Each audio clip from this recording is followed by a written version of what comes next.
The so-called great bastards of Aegon IV the Unworthy are the children he sired on noble women. He had children with non-noble women as well, of course, but of all of them, of all those children, only 4 that we know of spent any significant time at court. 3, of course, were key players in the Blackfyre rebellions, while 1, our subject today, had a more mysterious role. Possibly a huge one, possibly a distant, calculatedly distant one.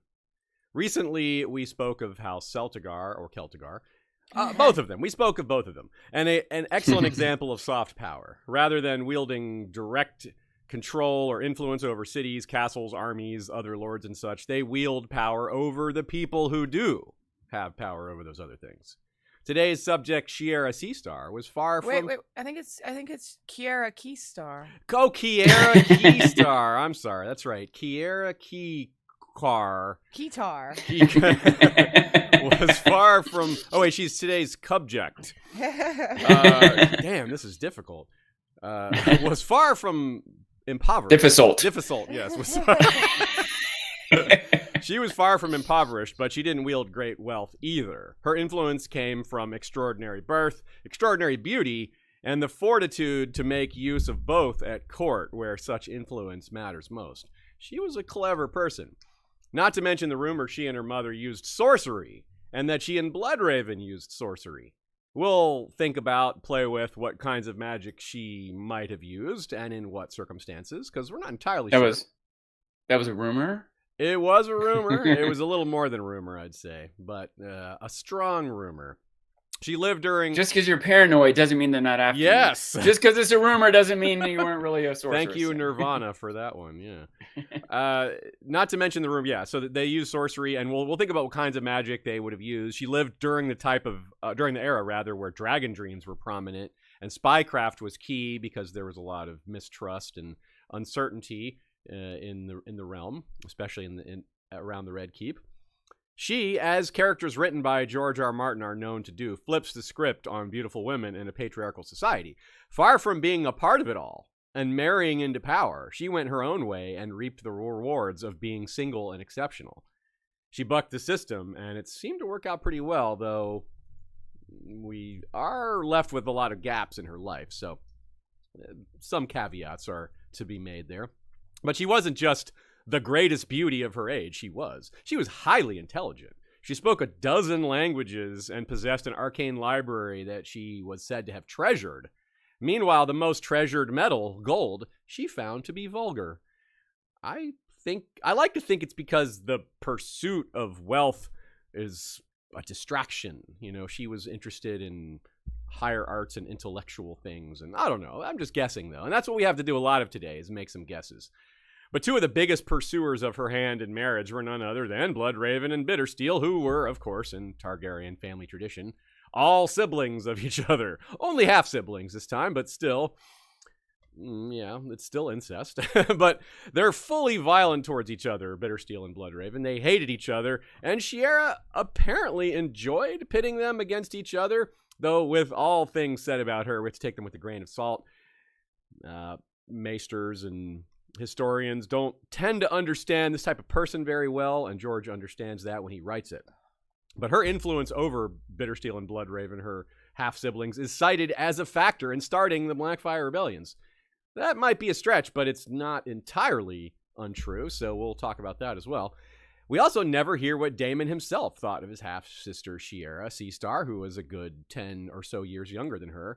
So we'll have to think about that as well. A few stabs at what that might have looked like.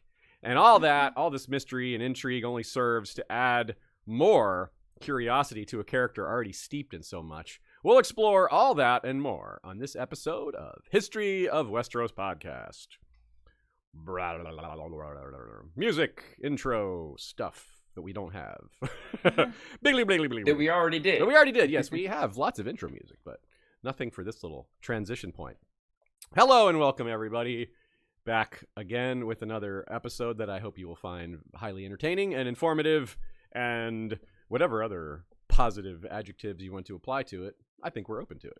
Sean, how's it going? We're fresh back from Ice and Fire Con, the 3 of us. We'll throw in an anecdote or 2 around the midway point, depending on time. We didn't do a full Ice and Fire Con episode this time. We occasionally do, but a few things will be said, but we didn't have like a David J. Peterson attendance this time where there was a lot of new info that most people hadn't heard before. There's almost only so much we can talk about, going to parties, but there are a few things we'll say if we have time. So yeah, you got any beverage today or anything you want to talk about to kick us off? I've got a list of things. One, I didn't want people who didn't go to the con to miss out on my new shirt, the Rizzard. The Rizzard. That's great. Also, maybe it's not can't do a whole podcast about parties and fun times that we had at the con, and some of you just kind of have to experience stuff that we love, like the musical that they do.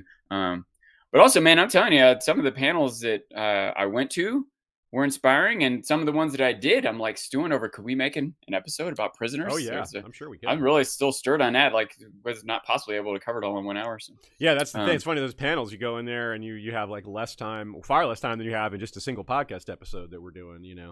So that's the nature of it. So I do have my typical. I guess I don't have the typical Bang because that's hard to find right now. But I got Red Bull and sparkling ice and Dr. Pepper and a naked drink. But also, just because I'm worried that I'm getting too bored and people got a taste of my drinks at the con and it might have been too tame. Here I have soy sauce mixed with pickle juice. Ah! What the hell? No. And Shay, I want you to do a poll and ask people if I should sip it throughout or take it like a shot all at once. So. Okay. Let Holy me do this crap. poll. I'll take a little sip now just to prove I'm willing. That's like actually just. I really love it's soy actually sauce. just Coca-Cola. He's just pretending. That's just some brown liquid. Wow, that is yikes. It came up in some conversation at the con that Rita told on me that when I have sushi, when I get done, the little thing of soy sauce, I drink the rest of it because I love it so much. I don't want it to go to waste. I said in the poll, should Sean sip or take it as a shot? And I give the answers as shot, sip, or no. Shay is good at polls, as we're so seeing far. here. Shot is winning for sure. It's in the lead with 13. Just it's going to be shot or no. No one has said It won't sip. be Shot sip. has won. Yeah, Everyone it's wants not you to gonna get be this sip. over with. I'm wearing. I want to sip it because I like the flavor so much. But I thought other people. You like the flavor so much. Oh, I God. love soy sauce. What the hell? And pickle But juice. with pickle juice, I'm so taken aback right now. Shiera Seastar has her secrets to eternal beauty. I have mine. Shiera soy sauce. Sean soy sauce star. Yeah, okay. But okay. I guess you're doing the Soy shot. star. Like one Soy person star. has voted for sip, and it's shot. Do the shot. Gosh. Shiera I'll do it soy real quick. star. But I do have another Seastar. on-topic point that I wanted Okay. to make after I do this. Oh my God, he's These are doing it. really That's a long shot. That took several seconds.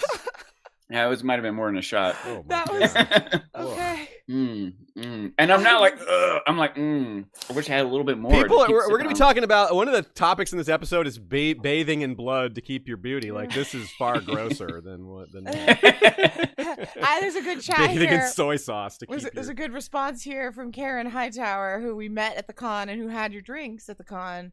She said, Sean, I know you'll read this later. I know I promised I wouldn't laugh anymore after the drinks at the con were so good, but you've taken it too far.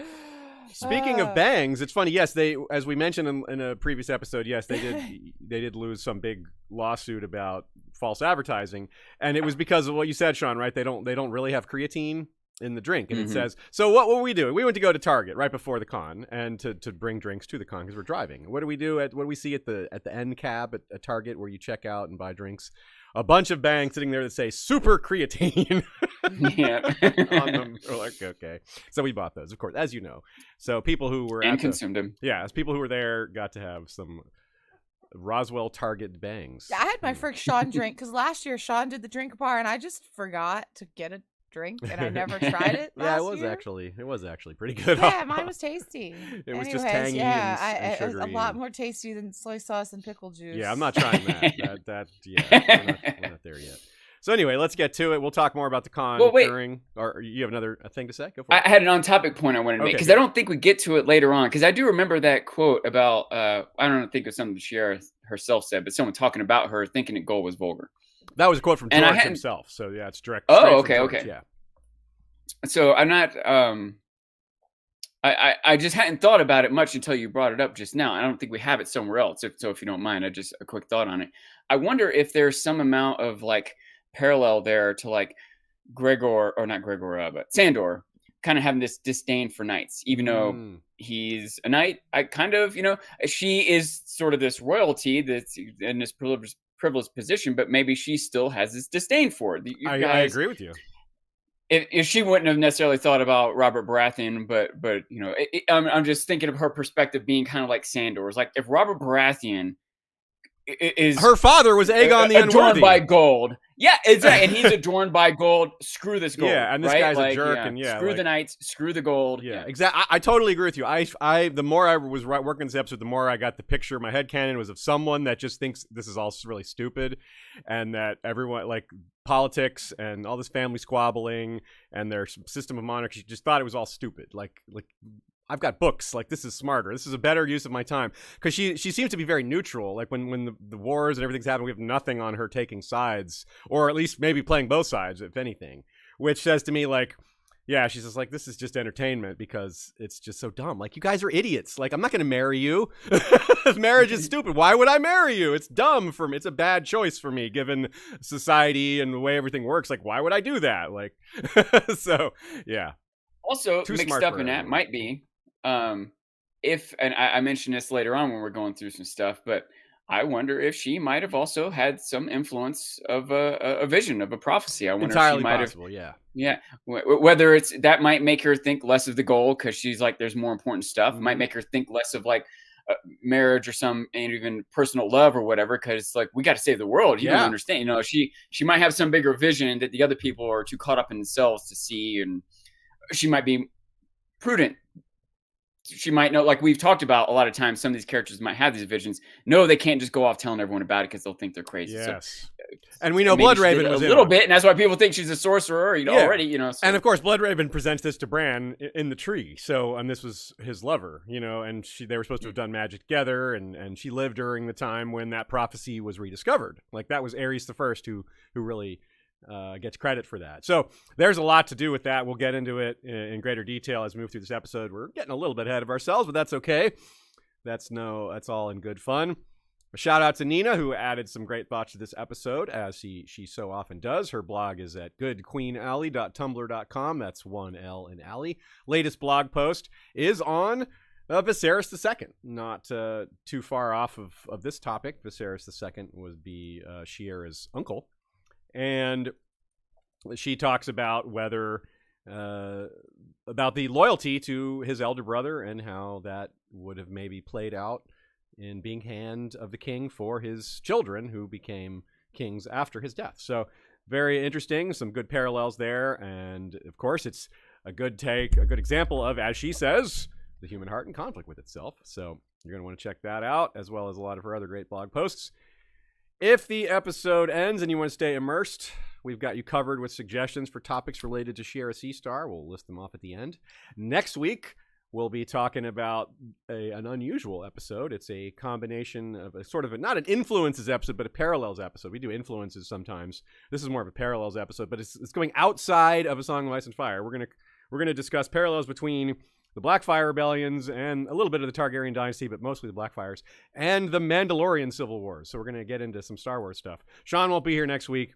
He's not into Mandalorian anyway, so it kind of fits our schedule pretty well. So that episode was not voted on. This Shiera Seastar was. And there is, of course, votes on most weeks on Patreon. We have votes for upcoming episode topics. So if you are a patron, you get to participate in that. I will say I am into Andor, so if we can find some parallels to Andor, I'm all about that. Well, Andor, episode. Sandor, it's like almost... Oh, we got to start. The name is... That's all I got. Yeah, a trivia question also is at the end of... The answer is at the end of this episode. Big Bucket Wall wants to bathe in Bolton blood. It's alliterative, but he's not meaning to take an actual bath in a tub filled with blood. It's a metaphor for revenge on the Boltons.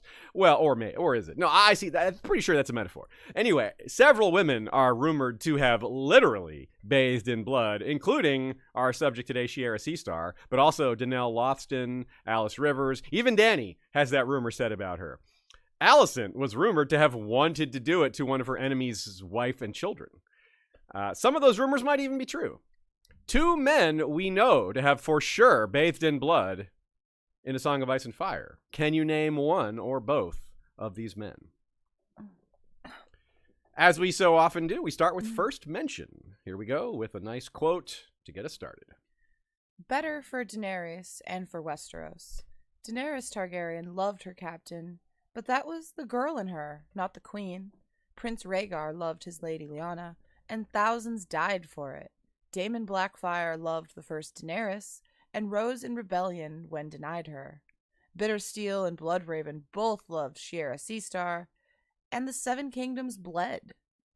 The Prince of Dragonflies loved Jenny of Oldstone so much he cast aside a crown, and Westeros paid the bride price in corpses. All 3 of the sons of the 5th Aegon had wed for love, in defiance of their father's wishes, and because that unlikely monarch had himself followed his heart when he chose his queen, he allowed his sons to have their way, making bitter enemies where he might have had fast friends. Treason and turmoil followed, as night follows day, ending at Summerhall in sorcery, fire, and grief. A lot to unpack with that quote. First of all, just the fact that Shiera is connected or listed alongside some of these greatest tragedies in Westeros history, greatest civil wars, is pretty telling. On the other hand, it seems to be exaggerated. The Blackfyre rebellions weren't rooted in Bloodraven and Bittersteel both loving Shiera Seastar. It played a role in their rivalry, but take Shiera Seastar completely out of the equation, and there's still the first Blackfyre rebellion for sure, and there's still probably the rest as well. It probably doesn't change a whole lot for them. I mean, look at this example of what he says. Daemon Blackfyre loved the first Daenerys and rose in rebellion when denied her. That is just false. That's not what happened. He was denied her, yes, but he didn't rise in rebellion until like 8 years after Daenerys got married to the Prince of Dorne. So that's not the evidence for that is not very strong. The source for this quote, of course, is Barristan. Barristan has all sorts of wrong ideas about love and romance as a man who's never had either and was forced to give those things up as a Kingsguard. I detect a little bit of sour grapes in all this. It's like, yeah, see how dangerous love is? That's why it's good to be a Kingsguard, because you don't have to deal with any of that. So Barristan not only is inexperienced with it, he gets a little of his history wrong, but I think there's also a little of just denial of the truth of all this because it suits his FOMO, maybe. I would even want to try to spin it more positively than that. It's just the filter he has. He lived his whole life with this idea that like people in these key positions of power and responsibility can't get too mixed up in emotional, romantic relationships because it gets in the way. I mean, do you think Aemon has sour grapes? You know, like he had a similar mentality, but I don't think we spin him negatively. Yeah, when we talk about it, That's a very good point. Yeah, not to necessarily spin Barristan totally positive. He maybe is being a little dishonest with himself, but I don't think it's like right now he's lying to himself because he wants to get Daario. Agreed. I think through his life he has established this mindset. And he's applying it to Daario now. Personal relationships can really screw things up and cause great turmoil within a realm. Like just 2 people's romances can cause everything to go wrong. He's right about that, even if his specific examples are a little exaggerated, even if he's pushing the point a little far. He's right in general that relationships, but just 2 people's falling out can cause a civil war or 2 people fighting over a lover or being jilted. Yeah, like all those things. It's true. Like Robert Baratheon and Lyanna, like that's... His rage towards Rhaegar was beyond reason partly because of things that weren't even true. But anyway, how we interpret his thoughts. Yeah, how we interpret his thoughts from a literary analysis way or a wisdom of leading way. There's also we're trying to suss out the history of things way, and this is sus. As far as the details of history, yeah.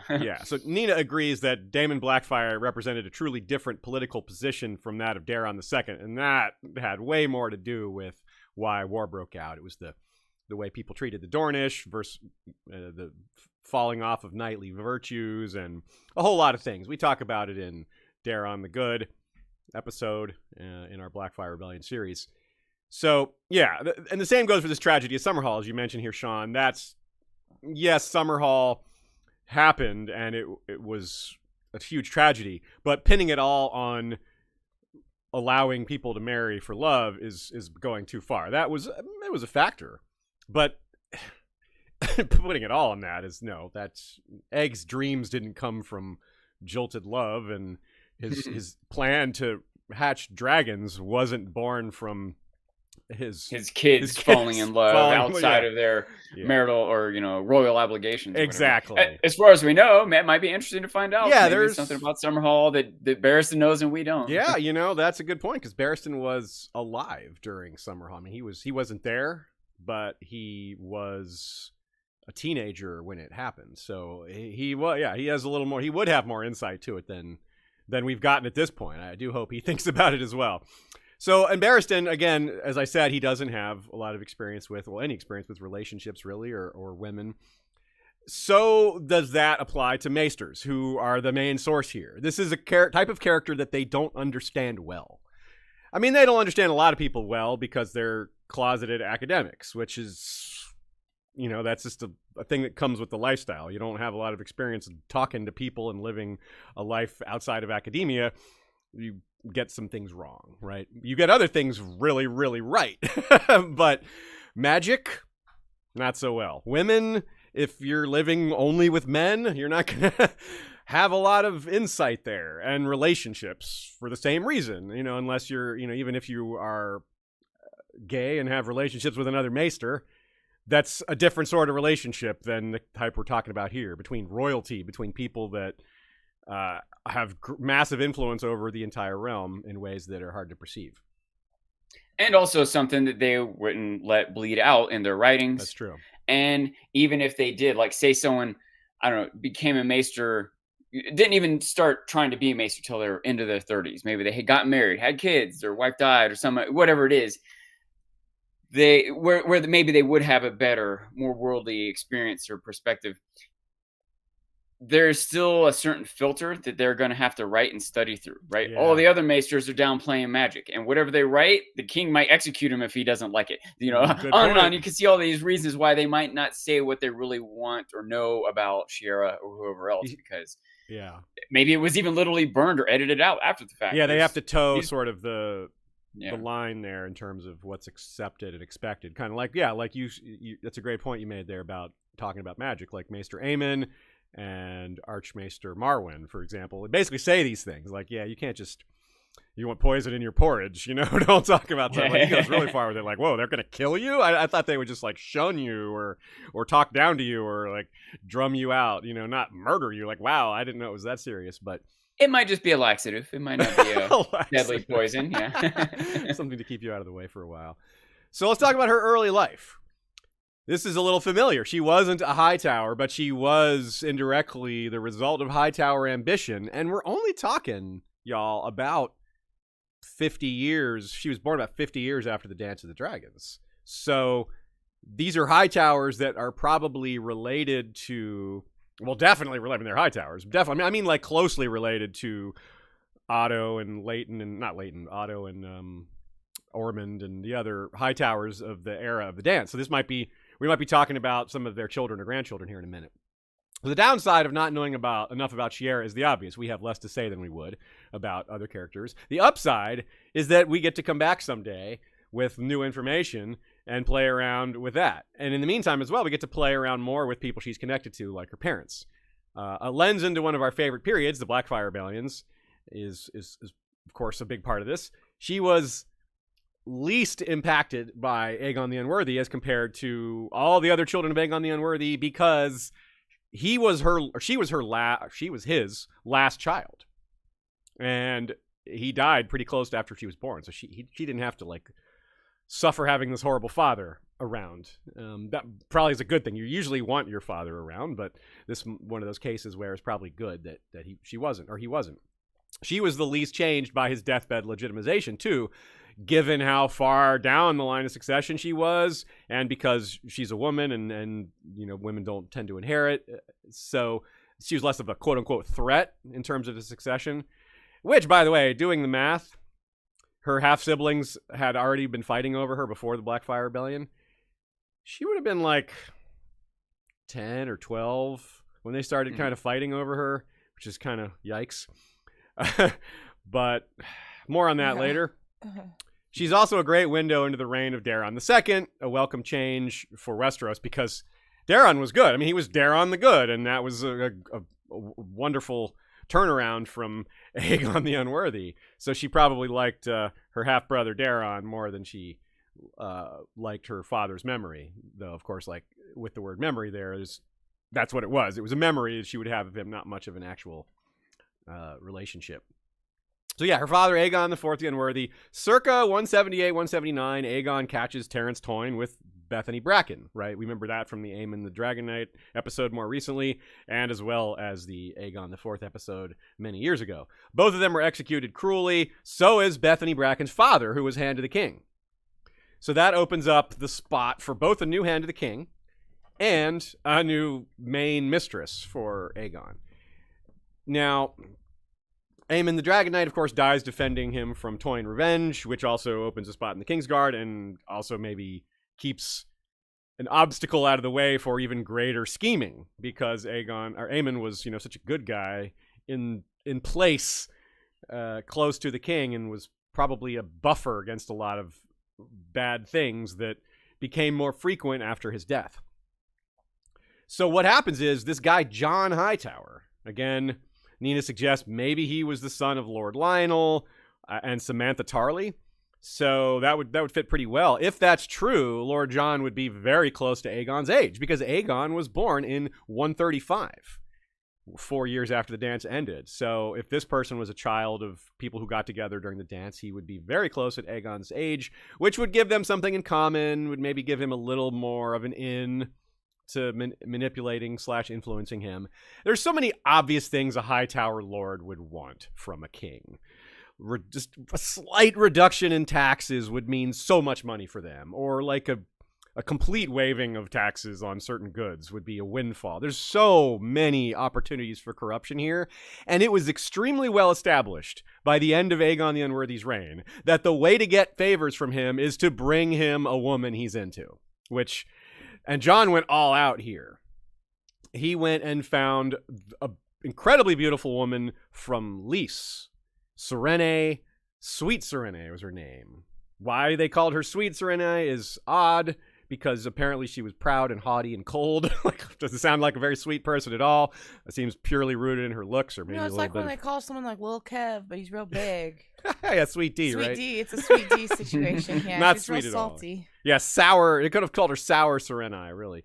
But in some ways, that was helpful. More on that in a minute. A little more about Jon Hightower here. Sean, go ahead. Just a quick thought that it might have changed over time. She might have started out as sweet and become bitter with her experience at King's Landing. Having to be mistress to this guy probably doesn't uplift you. Probably doesn't. Or if she was treated as an outsider, she came in kind and naive and helpful, and everyone treated her like crap. Well, it's a big surprise. Suddenly, she's not sweet anymore. Yeah. And so consider the way the Hightowers tried to manipulate Viserys and get their way into the royal family. This is more of a proxy version of that. He's like, I'm going to gain favor with the royal family, but I'm not going to directly embroil the Hightowers in it.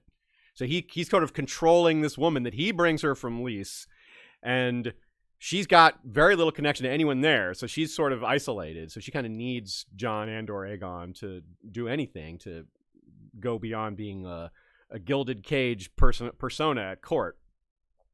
So it's a clever move by Jon. It's following the path that's been laid out by prior hands of the king, even though that resulted in execution brutally for Lord Bracken.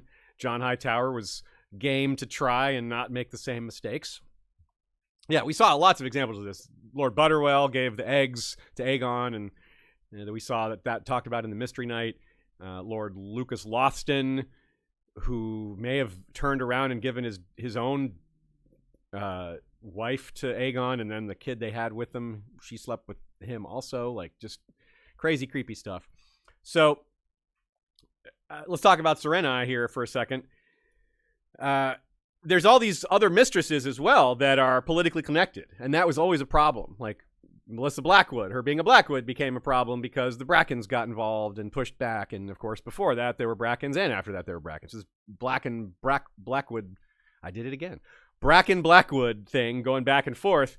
She's not involved in any of that. She's not connected to any of these families. She's got no political baggage, right? There's no, this family hates her family. Like they don't, no one in Westeros even knows her family, right? They have no connection whatsoever. She's just looks Valyrian because she's got the silver hair and the I guess she had blue eyes. Serenai did, and just none of that stuff that would make her a political liability. So, but there's more to it than this. I find this angle really clever and insidious and cynical on Lord John's part. Remember that Aegon's mom was Lyseni, and she left when he was young. That's going to mess you up, I think. Your mom leaves when you're 3 or 4. At least it could. It's not an excuse for why he was such a bad guy, especially because someone like Aemon and Nerys, also their mother left, and they were good people. Yeah. But he was the oldest, and it maybe hit him the hardest. Nerys may have been too young to even remember it. But they both became very extreme individuals. Aemon very, like, chivalric and dutiful, and Aegon, well, the complete opposite.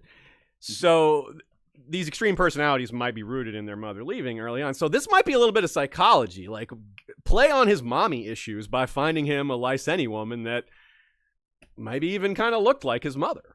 And just the psychological impact of that could be substantial. And from Lord John's perspective, it was probably all about getting whatever he could out of the king, manipulating this guy to get favors and, like we said, tax write-offs and all that stuff. So, wow, right? Like, that's quite an angle. Like, bring in someone who's from his mother's nation. That's probably not random. That probably isn't just an accident. It probably was calculated. And then, like you said, maybe she grew cold over time. That's why Lara left. That's why Lara Regara, Aegon's mom, left, was because she was isolated and treated like a foreigner, and there was lots of prejudice. They mocked the gods she worshipped. There's all these rumors about what she was doing behind closed doors, and she also didn't speak the language, which didn't help. That made her seem even more distant. Serenai did speak Common, as far as we know. It's possible she didn't, but we don't hear anything about that. So she may have just been cold because no one accepted her, and no one, people were prejudiced against her. On the other hand, it provides an interesting possibility to keep her perception as someone that won't cheat. Remember what just happened? Bethany Bracken cheated on him. Now Aegon's maybe paranoid about his mistress cheating on him. A cold, proud woman that doesn't talk to anyone, that sort of doesn't give off the vibe that she's going to cheat, right? She's like, no, I'm too good for anyone but the king. That might be what he wanted at that point, because he's paranoid about being cheated on. Someone that's too proud to sleep. It's not about looks and lust. It's about status with someone like that. A couple other angles. It could be that she was still sweet and warm and whatever else positive, but people just didn't like her, and that was a way to talk bad about her, or a rumor that was spread, a way to take her down a notch or whatever. Or that maybe she was, however cold or warm or kind or whatever, maybe she just was more virtuous and maybe even judgmental. Maybe some of the same flack that Alicent gets, you know what I mean? That she was trying to be loyal and honest and other people weren't. And so she makes them look bad, so they talk bad about her. And maybe people that really knew her or cared about her still thought she was sweet, but plenty of people who would have motivation to not like her or be distrustful would want to say that she was holier than thou, or, things that might be wrapped up in cold or haughty, That's a good point. So, of course, the being super hot came with a little bit of rumoring. There was rumor she used sorcery to stay beautiful. That is a recurring trope about women who keep their beauty, especially ones who have extreme beauty, in stories like this. Also in real life, maybe not so much anymore, but in times past. So this could be, Nina writes, this could be a little bit of an expression of xenophobia. There's lots of ambitious Westerosi nobles who want to marry their daughters to the king or the prince or to someone above them. They want to move up through marriage, right? they would hate the idea that this foreign woman is just prettier than all their daughters or wives or whatever, and would maybe take that personally, like a little bit of Westerosi nationalism. Like, surely this foreign woman can't be the most beautiful woman in the country, right? They just don't like that idea. It just touches on their prejudices. And, well, sorry, y'all. They said she was the most beautiful, so we'll go with that. So there's a lot to unpack there, and with that, she's kind of isolated. She's gonna have a hard time finding allies. But why did she come in the first place? She's not a slave. What's in it for her? Of course, she had this impeccable lineage, and we hear that her family had fallen on hard times financially. So there was probably a big payoff. This may have been the reverse of your normal scenario where when you get married, the wife's family pays a big dowry. Sounds like the opposite, where John Hightower paid off her family's debts, or a lot of them, in order to make this happen. So she may have been making some big sacrifice for her family by agreeing to come and be the mistress to the king in order to bail her family out. This may have been a very big deal to her family. Like, she may have been like kind of a martyr to her family here, in a sense. Might have been the other way around too. Yeah, might have been like, they sold her. The Hightowers might have had something over this Lyseni family. Okay, you owe us X money. We owe your house burned down. Yeah. So sad, but you still have to pay us. Yeah. We'll take your daughter. Yeah, she might have been given up. It may not have been slavery, but it may have been effectively slavery. Yeah. Which, I mean, a lot of these arranged marriages kind of are that. Like, the woman doesn't have any say in it. The difference. I don't think I'm stretching to think that's what might have happened. Yeah, like Serena apparently was a little bit older. She wasn't in her 20s or anything. She wasn't a super young woman, but we don't actually know how old she was. Given the rumors that she used sorcery to keep her beauty, it sounds like she wasn't. You don't start saying that when someone's 22, like, she's too young to look like that, or too old to look like what? She's 22, y'all. Like, what do you mean? So that's another kind of missing piece here is how old Serena was.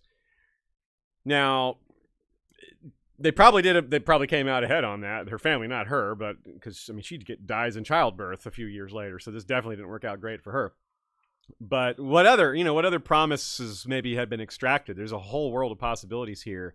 If Nerys was dying or dead by this time, we don't know when Nerys died. Remember, she died after Aemon, but before Aegon, and we know that Serenai died before Aegon too. And this is all kind of a tight timeline, roughly in the years 180 to 184. So, yeah, there's a lot of. There's already precedent for a Lyseni woman being a bride to a king of Westeros. In fact, Aegon's own mother, as we've already said. So that was not, or at least that way had already been paved. So you wonder too, like, what kind of influence did she have over? Like, was she using her influence to get more for her family? Like, Jon's doing that. Jon Hightower's doing who knows what for his family via being handed the king to this corrupt king. What was she getting out of it besides the initial arrangement? Well, we don't really know, but we know that it couldn't have been great having to spend time with him. The state of health Aegon was in. I like to think of him as, take him as the combined versions of book and show Viserys the First. Book Viserys never had that weird like leprosy thing that we saw on the show, but he did get heavier and heavier through excessive partying, eating, and drinking, and his weight became a problem. Aegon IV did as well. But Aegon IV also had strange disease. And anyway, here's a quote. I needn't explain it. This quote does a better job. He was grossly fat, barely able to walk, and some wondered how his last mistress, Serenay of Lys, the mother of Shiera Seastar, could ever have withstood his embraces. The king himself died a horrible death, his body so swollen and obese that he could no longer lift himself from his couch, his limbs rotting and crawling with flesh worms. The maesters claimed they had never seen its like, whilst septons declared it a judgment of the gods. Aegon was given milk of the poppy to dull his pain, but elsewise little could be done for him. This is very similar to the death of Sulla, the Roman consul. He had very odd flesh worms crawling in him like before he died, and he had slaves just pick them out every day, and they couldn't control them. It was crazy, and people said it was a judgment of the gods on him because he had killed so many people in his life.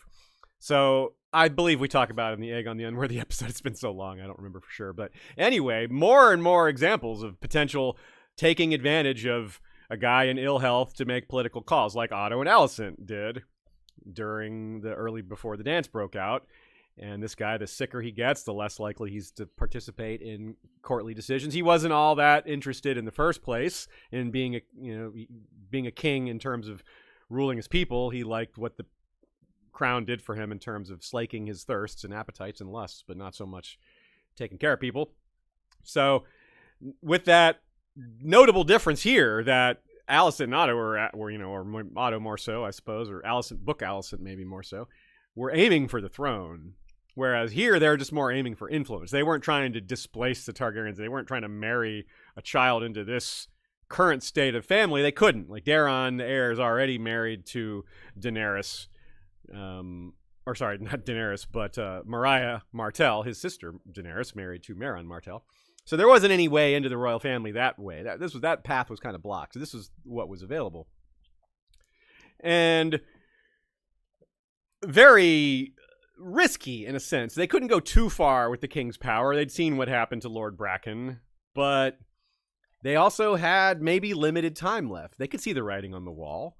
This king's got flesh worms crawling in his body. How much more time does this guy have on this earth? This is not a picture of health. They had to know that whatever influence they had was going to be limited in time. So they would have had to make their moves quickly, if at all. So this is something that I'd never really thought about until this episode, which is the possibility that Daemon Blackfyre, when he was given the sword Blackfyre, and before he was actually named Daemon Blackfyre, that was in the year 182. And this is when he revealed, that Aegon revealed that this child was actually his son. It had been kept under wraps. It was maybe an open secret, but he hadn't officially said, yeah, this is my son. He did that after Daemon won that Squires tournament. So this decision to give Daemon the sword and his deathbed legitimizations 2 years later happened during this period where Jon Hightower and Serene had influence over him. So you wonder if they had any play here. Did they suggest this? Like, they knew he wanted to get back at his son. They knew he hated his son and wanted to, usurp him, but failed, given his prior plotting. So maybe this was an idea, kind of like how Littlefinger gave Joffrey the idea to execute Ned. You could easily say, oh, Joffrey would have done that on his own, but he didn't think of it. Yes, if he had the idea on his own, he would have done it. But he needed someone smart with an ulterior motive to give him that idea and let him run with it. I kind of think there's room for that here. More than kind of. It's possible. It doesn't need to have happened. Like, what's their angle? But yeah, they might have planted the seed. Yes. Even if they didn't have a master plan, or even if they didn't do it intentionally, they might have just said something like, well, what if you legitimized all your bastards? And, just one conversation, he's drunk, or if they did have some ulterior motive, just again, thinking about it. The king has the power to do that. Just like, I'm just saying, the king, that's within your power. A king could do that. Yeah, it's pretty compelling. He might have even used it as a threat and didn't really mean it. Yeah. But if enough people say, what if you really did do it? You don't mean that. Like, he might have been pushed into it just to show them who's boss, Yeah. If you want to go a little farther with it, one idea I had would be that they were thinking maybe they could, if Serena gave birth to a daughter, maybe this happened while she was pregnant, they could plan on maybe betrothing this daughter to Daemon one day. Now, this is a 12-year age gap, so it's not the smoothest arrangement, but it could be done, and it's possible anyway. Or they may have had other plans for this child. But Serena died apparently not during childbirth, but shortly after, because she did give the name. It was her name. She chose the name Shiera. So there's a little bit of must have been enough time for her to say that name. Maybe she had already. She could have chosen that name before. She could have. Even. Yeah, that's true. She could have chosen it before she was born. She could, like, if it's a boy, I'm going to call her this. If it's a girl, I'll call it this. Yeah. But it's an interesting name because I feel like there's some, at least circumstantial evidence that Shiera was born and that Serena saw her before she died, because the name Shiera, Star of the Sea, that's the full version. It's Seastar is the shortened version. She has these striking one green, one blue eye. And I feel like that name comes from that. And I wonder, she would have had to see her to say that. I'm not sure about that. Like I said, that's kind of circumstantial. It's pretty much guesswork here. But also, she's from Lys, and they're an island nation. So I really wonder. I'm just curious what that name comes from. Like, why did she call her Star of the Sea? Like, this baby. Like, where does that nickname? Like, that's like something you earn as a nickname. Like, I have this Daenerys Stormborn shirt on. Well, she was born during a storm, so that fits. But where did her mother come up with that? It's a really cool, evocative name, but there's not a lot to go on with where she pulled that from. So I remain very curious. Nina isn't so big on this idea of this little conspiracy between Serena and Jon Hightower, so she's a good person to have argue against it here, push back on it a little bit. It's easy enough to see this. None of this has to be in place for Aegon to have done all this himself, and there's any number of other corrupt counselors around him that could have planted the seed. It doesn't have to be these two, or even one of them. So yeah, the part I like about it is that Aegon isn't very clever, and he needs other people to suggest schemes to him, like Joffrey did. Like, if he was smart, he would have I think he wouldn't have been that hard for him to displace his son. It's just he's just not smart enough to have gone about it the right way. He did it as like a person who's angry. Like, he approached it vindictively and with rage, not with calculus, not with logic. So it was more like he's very petty about it. Another piece of this that we didn't quite get into is the idea that Blackfire, the sword, wasn't quite the symbol in the past as it became. Yeah. Right? They made it one. They were like, you got to make it a symbol. You got to do something with this. Yeah. Yeah. And whether Aegon thought that himself or someone planted that idea, or maybe it was something that was developing over time anyway.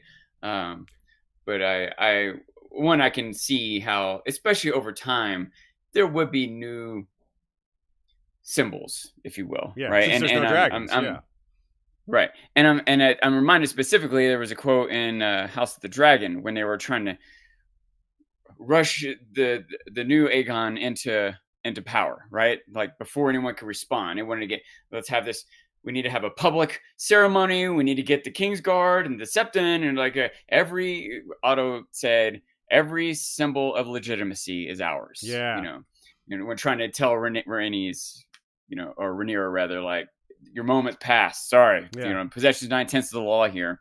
And she was hoping they were hoping she would see it that way. Yeah. It was like, yes, look, we just overwhelmed you. Like, give up. And so, if some symbols of legitimacy had passed or diminished, or if the ones they had weren't quite enough and they needed another one, and if this one particularly fits the moment because we have this one warrior guy and this one not warrior guy, so put the sword in his hand. Like, I think that's a neat dynamic to consider, however it came about exactly. I agree, and it's just one thing that really gets me is that it's just hard for me to see Aegon the Fourth being clever enough to figure that out. I was like, I know, I'll make this the symbol. Like, he could have done it casually by accident, like, I'm just going to give the sword away, because he gave eggs away just for this and that. Like, he was known for just giving away valuable things. So that it doesn't have to be a conspiracy or this calculated decision, but I definitely don't think he came up with that idea on his own without knowing what it would do. Well, he might have even come up with the idea on his own and given that sword away, and he didn't think it was relevant. Yeah. But retroactively, people who had vested interest were like, think how big and important this sword is. Why did he give it to me? And they would hammer that home. And if anyone bites that, they're going to run with it. So yeah, like, it's entirely possible Serena died before this even happened. But that still doesn't mean it wasn't like an idea that she or Jon Hightower planted. So there's enough timeline fog here to create a lot of uncertainty, but we do know that it's still happening within a pretty narrow range. Aegon died in 184. He gave Daemon the blade in 182, and Serenai became his lover sometime after 179. So it's all just pretty tightly packed in there. So let's get to actual Shiera now. She obviously had to have been born before Aegon IV died, or his deathbed legitimization wouldn't have even applied to her. That's how we know that Serenai died first. So she died probably 182, 183, a year or two before Aegon. It really sounds like Aegon wasn't even able to perform in bed in his final months, considering how overweight he got. So this maybe pushes Shiera's birth back a little bit based on that, maybe.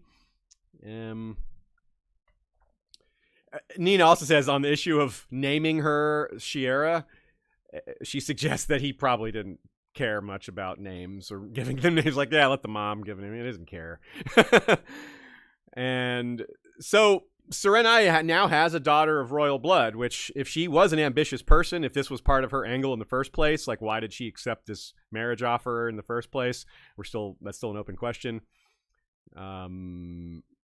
Then she would have her piece, her pawn to maybe manipulate and use her own daughter. But then she dies in childbirth, so that's gone, And since Aegon died in 184 and Shiera's mother had died a little bit before that means both her parents are dead by the time she's like 2 at most. So she wouldn't even have a memory of him. And if she did have a memory of him, it would be at his end, which would be terrifying for a 2-year-old, whatever. Like, yikes, that's your dad. So think about this. This is like, Shiera has this reputation for being kind of cold, maybe loveless, maybe playing with men rather than... I get it.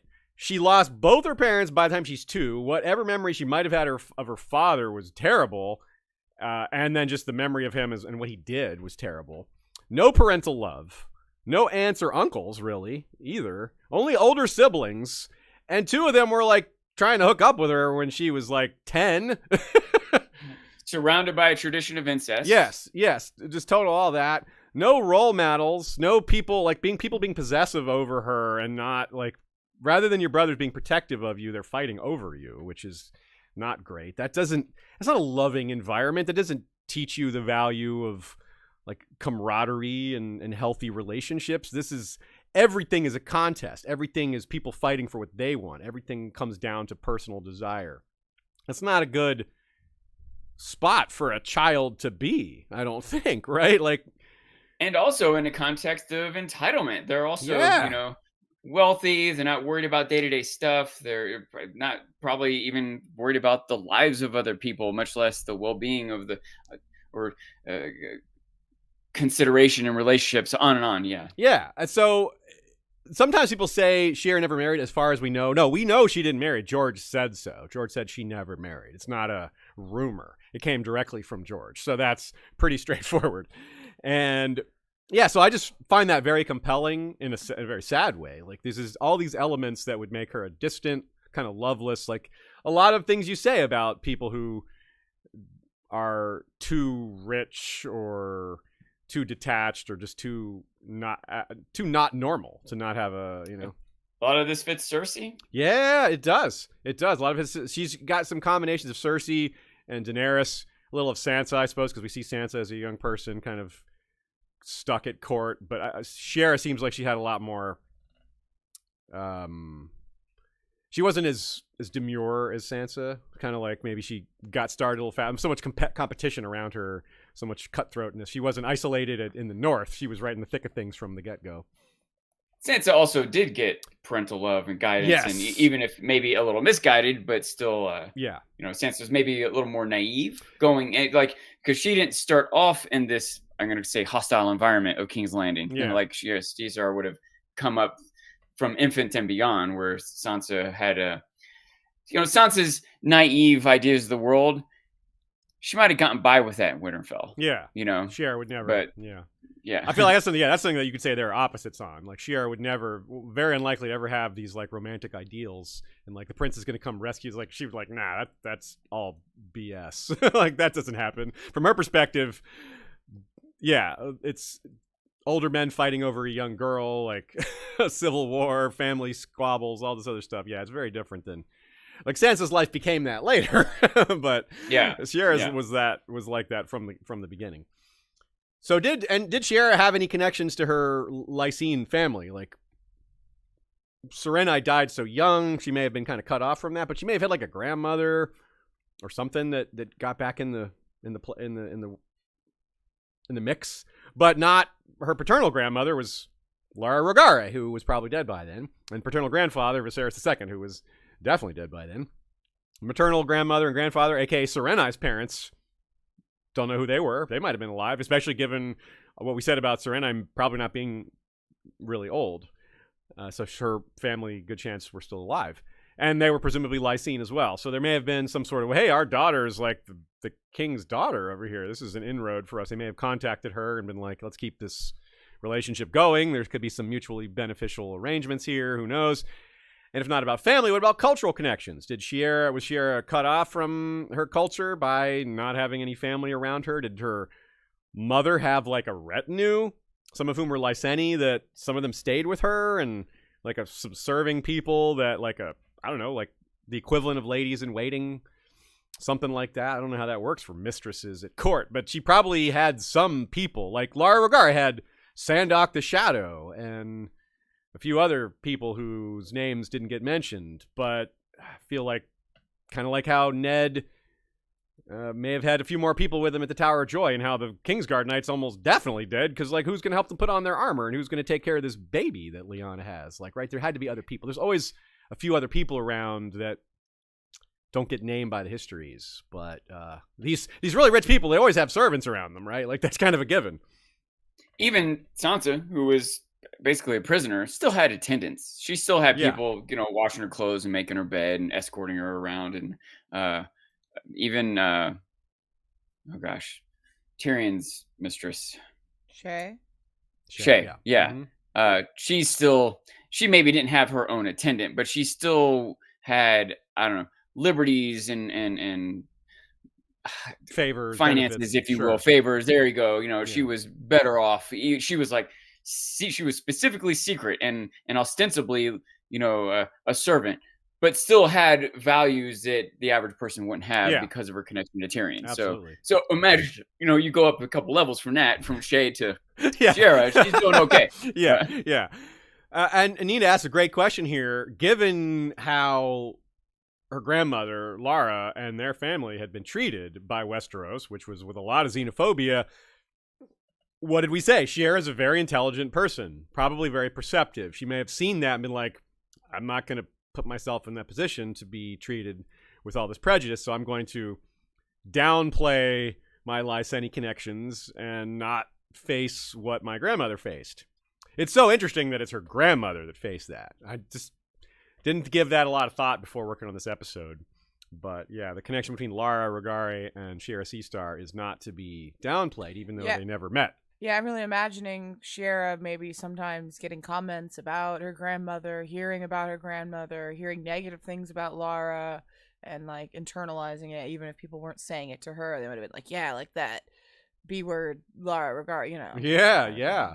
It's very compelling. Like this is part of the setup for what will be going on at court between certain individuals and ways they would express their prejudice and maybe try to take her down a peg, because there would be a lot of jealousy over her station and her beauty and things like that, and her fact that she's a foreigner, because people suck and hate foreigners. So and she may have taken some pride, may have emphasized her Westerosi side. Like, yes, I'm Lyseni, but she would emphasize that she's the daughter of the king. Yeah, I wonder how much she really internalized that xenophobia and hatred. Like, did she love and embrace her Lyseni heritage, or did she downplay it and hate it about herself, right? Yeah, it's a really open question. I really wonder. It's very compelling to think about such a thing. And I wonder if it's like the way she dressed. Like we said, she thought gold was vulgar. That's a really unusual position to take. And I'd like to read into that, like I said earlier in the intro, but it might just be something simple, like another way to stay out of it. Like, I'm not a part of this. Like a way to mark herself as separate. Like, I'm neutral. I'm reading my books. Like, she's the reader, except if the reader was like super hot, so people wouldn't leave him alone because we got a relevant chat earlier that I put in the I'll put here now. Okay. From Tuka Tuka, they said she doesn't like gold, yet Bittersteel has a golden company. Difference on the aesthetics, but also like she didn't like gold. She thought it was vulgar. Yeah, he called that's a really good catch. I think it's a very good catch. Yeah, yeah, absolutely. I think it's on purpose. That's a great catch. Wow. Yeah, the golden company, and she hated gold. So she thought it was vulgar, not just Like Bitter steel was vulgar. beneath the gold, the bitter steel. Like, yeah, that's why he's bitter. You didn't give your crush what she wanted. Like, what do you think, man? You think being combative is going to work? No, of course not. So, and, where was I here? So there's just a lot. There's a lot to think about there. A lot of George has really laid some excellent groundwork for these personal relationships, which is what we started describing why Barristan perceives the squabbling over Shiera between Aegor and Brynden as a crucial factor in the Blackfire rebellions. I liked this point Nina had here. Yeah. About what the debate on whether Shiera took pride or not in her Lyseni heritage. Nina compares it to Henry IV's granddaughter, Anne Marie Louise d'Orleans, who, when asked about her maternal grandmother, said that the woman was not her grandmother because she was not a queen. I'm only if you're not a queen, you can't be my relative. Yeah. Wow. Not really descended from you. That is haughty right there. But yeah, I do wonder how haughty Shiera was. And I mean, and to be fair, you can be haughty and express that, but not really feel it deep down. Like, she might have put on an air of haughtiness to like protect herself, but might have still had a lot of insecurities about her parentage and her grandparents and all of that. Same as this, likely this Anne Marie Louise girl actually probably like said that, but like said it because she's bothered by her heritage. Mm-hmm. So an open question is what happened to Lord John after, whether he cared what happened to Shiera, whether he just gave up his ambitions, because Daeron fired all of Aegon's small council, so he was out. So he probably just went back to Old Town and went back to being Lord of the High Tower. Tough break for him, but there is... And that was Daeron the Good, right? Yes, yeah. Because I can imagine the next king executing that council. Yeah, Daeron was a bit too pious and trying to keep. He didn't want any. Yeah, executing Lord Hightower is a bit, a bit risky. So we don't know if they maintained contact, if it mattered, or it's not clear. Like he was so much older. Shiera's only like 2-3 years old at this point, so it's not like he can like stay in contact via letter, So I mean, it seems kind of strange to stay in contact with the like bastard of the mistress you brought for the king. Yeah, like seems it's a little weird transparent. And like, I don't know. So in 184, right before Daeron becomes king, she gets legitimized like all her siblings and others, all her half siblings, the many of them. She wouldn't have understood exactly the significance of that at her age, but later, as she grew into it, she would have been like, but like all the others, she didn't call herself Targaryen, and that's an open question as to why. Probably because it was dangerous. It puts them in the line of fire. It makes them a target, makes them dangerous, so... Yet none of them makes them a Targaryen. Makes them a Targaryen. Targaryen, yes. A few questions from y'all before we move into Shiera's later life. Lizzie Ives says, those poor mistresses, this is probably when reverse cowgirl was invented, or whatever it was called then. I said reverse dragon rider. Reverse dragon rider, yeah, seriously. Painkiller Jane says, probably from Serenai's island home. The star, the sea star of the sea name. And then Flippy Dippy Doo said, well, Lise is an island city-state with ports. Could see her being named in relation to that. Yeah, it does fit. I did think of that. I wonder, it's hard to think of anything else, honestly. I like that a lot. Painkiller Jane also pointed out her name could also be derived from Shiera Kia, the Dothraki word for bleeding star. Yeah, let's talk about that for a sec, because Sean, you noticed that too. Let me explain the word here. Shirak Kia is the Dothraki word for bleeding star, meaning the red comet in this context. The Shirak is star in Dothraki. Kia is bleeding. We know that because of, David Peterson wrote this language, and it's not that hard to look these things up. So Shirak, meaning star, is very interesting, isn't it? That Shiera is Shiera Seastar. I think there's a somewhat straightforward explanation from this. Dothraki language probably derives in part from Valyrian. Valyria is way older than the Dothraki people, and they dominated that region for thousands of years.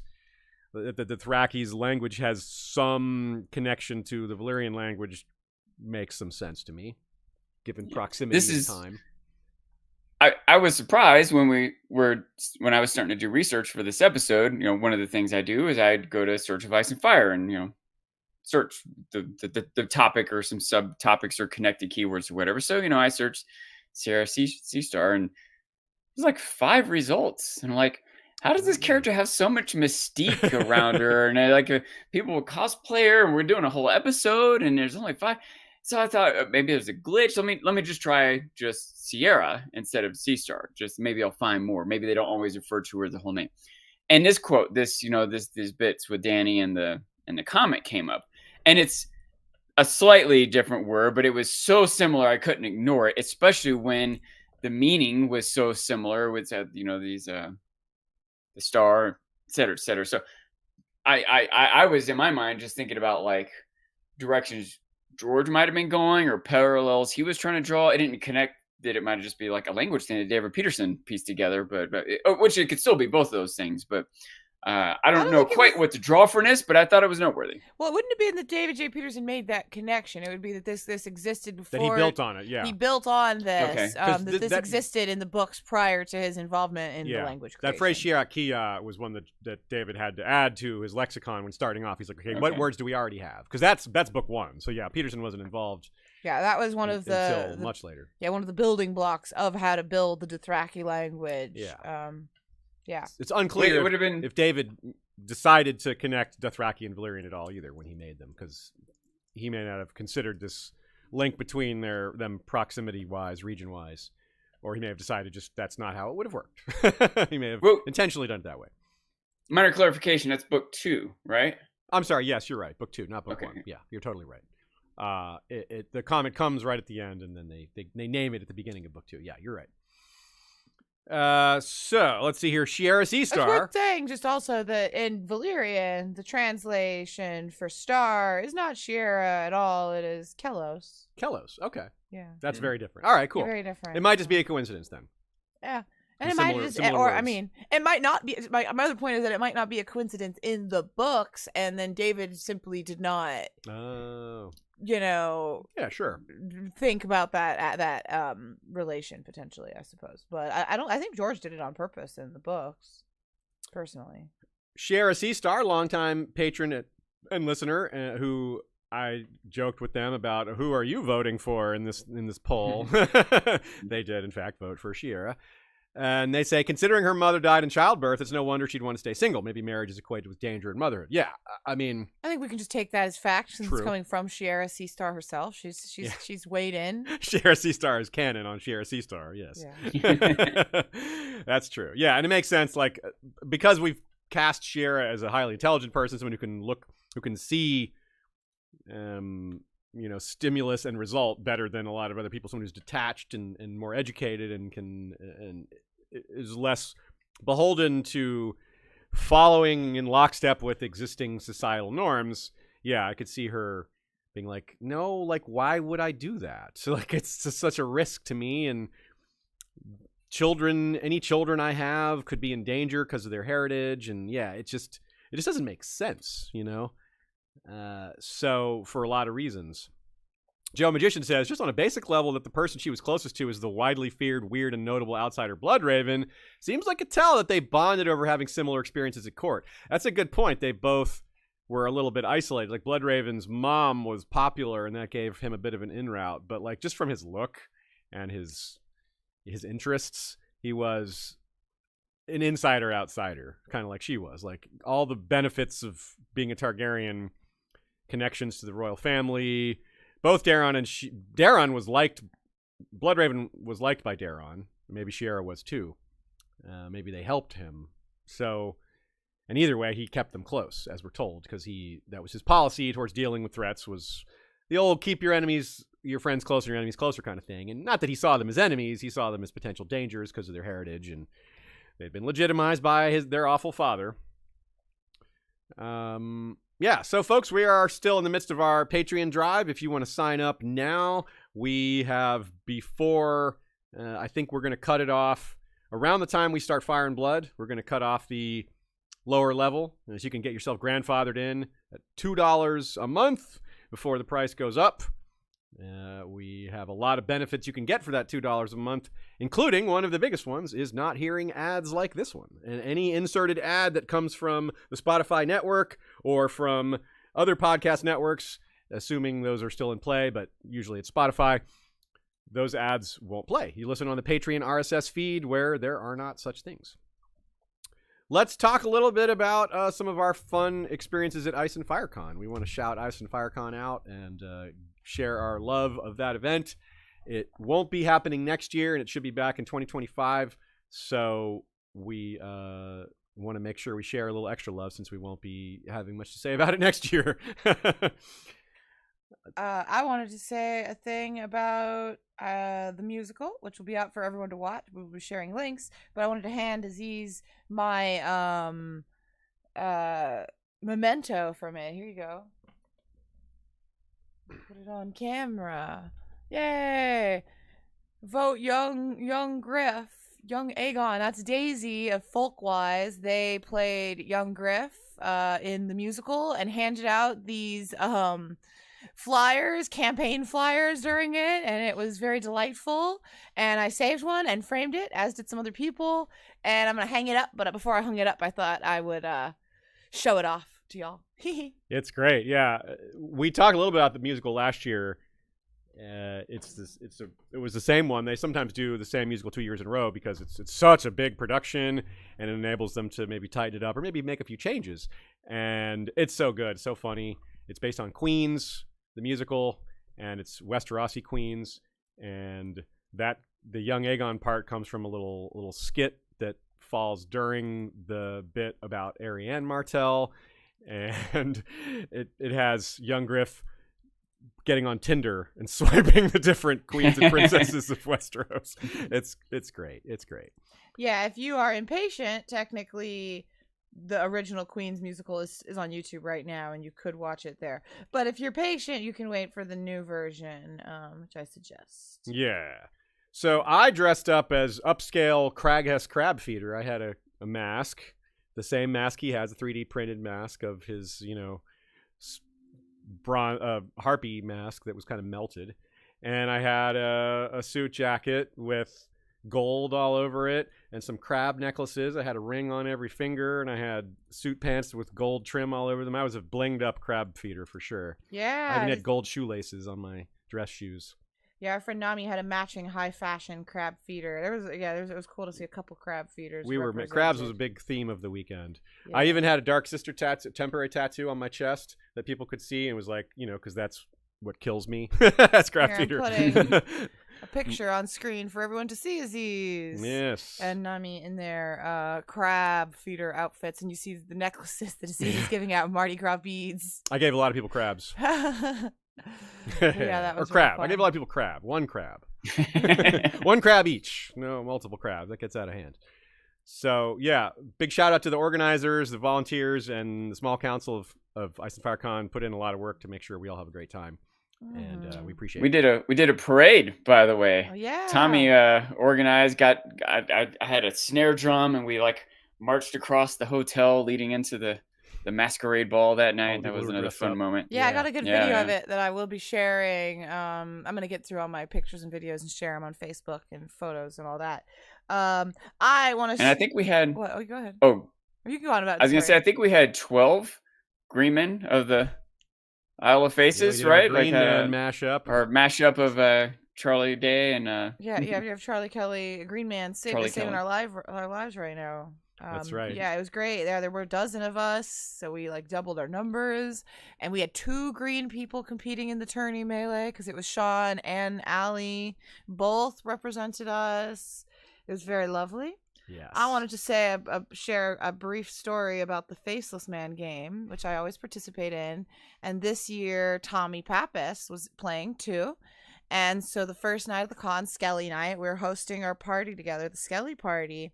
And, we're talking, we had to come to an agreement to be we don't have each other we're not each other's targets right now. Cause otherwise how are we going to make this party function? Let me jump in. The Faceless Man game is a party game that happens throughout the whole weekend where it's an assassin game. It's an assassin game where certain people who are playing are hunting other people who are just at the con. and no one Everyone's knows playing, who's trying to yeah. kill who or who people's targets are. So this is kind of an open thing where. Unless Yeah. there's collusion, which does go on, I will admit. It gets a certain amount of like weird. I want to point out I was in this too, by the way. Yeah, Sean so- was in it too. So on Skelly night, I get my target.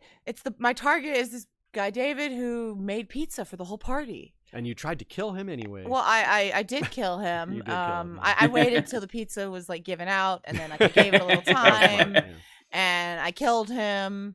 And that was great. And then he gives me his target, and he's like, "Okay, my target is Tommy." And I was like, "Oh no, that's like my co-host. I can't kill him tonight." So I simply did not. I did not kill him. And I when I was like, I'm just gonna give him the night, you know. Well, then I'm talking to a fellow over pizza, and what do you know? He kills me. And I'm like, oh, okay, well, you know, good job. And I give him his new target, which is Tommy. And I'm like, do you know him? Like, do you know him? And he's like, no, I don't know like anyone. Like, I didn't even know who you were, blah, blah, blah. And I'm like, okay, great. And I look to my like left, and Tommy's just in the room with us. And I'm like, oh my God, this is awful. And I'm like trying to distract him, like keep him in conversation. I see Tommy like exit the cabin, and I'm like, okay, bye. Nice to meet you, Boda. Like, great. And like, I follow Tommy out, I think. And I lose Tommy. I'm like, oh no, where did he go? And I turn back around, and Tommy's back in the cabin, like feet away from his would-be assassin. So I like go inside. I run back inside, and I like grab Tommy like a Secret Service like agent, you know, like I grab him. I'm like, someone is trying to kill you. Come with me. And I like ferry him out of the cabin. And as I do, I like make eye contact with the assassin, like really intense eye contact. And I know in that moment he knows who his target is now. And so in that moment, like we're like, okay, what are we gonna do? So we sneak Tommy back into the cabin, back inside, where Tommy has a costume change that he'd planned, but it is like the perfect costume change. He goes. Do you want to give people a chance to guess what the costume was? Do you think anyone might guess what his costume I can't was? imagine anyone could guess what the costume was. I'm going to put it on screen for everyone. Tommy changed into a bikini, a yellow bikini, and a full ski mask, and then like went out to the party, and it was great. And then you have like fishnet tights on too. Tights with skulls all over them. So he does that, right? And I see this guy, our assassin Boda, like a minute later, like after Tommy's made the change, and he's like, I see your friend went to bed, real slick. And I'm like, yeah, he's asleep. This isn't his cabin at all. That is and like then he goes to bed. And so Tommy survives the night. And then the next day, Tommy's real paranoid all day until a person in a Son of the Harpy mask comes up to him and kills him. And which was very slick. And yeah, that was a very big highlight of my con. I love the Faceless Man game, and I really loved experiencing it with Tommy and saving his life. Yep. You just needed to have said, "Come with me if you want to live." That's what you needed to have told him. The look of terror in Tommy's eyes is like I ferried him out like of a crowded room and like covered him with my arms. It was so funny. Shea and I sang a filk. We sang to the tune of Jolene. We sang Shireen instead. Yeah, we sure I'm begging of you, please don't burn her, Stan-ness. Yes. It was my first time doing karaoke like that. And I was real nervous, but it was a nice short little song, and I had a good time. There's a video in our Facebook group if you care to watch our song. That's right. We did the Me First and the Gimme Gimmes version rather than the Dolly Parton version because the Me First version is shorter. And faster, more upbeat. Yeah, we love them. They're a ska like cover band, like a super group cover band full of like a bunch of other notable musicians. Very good band.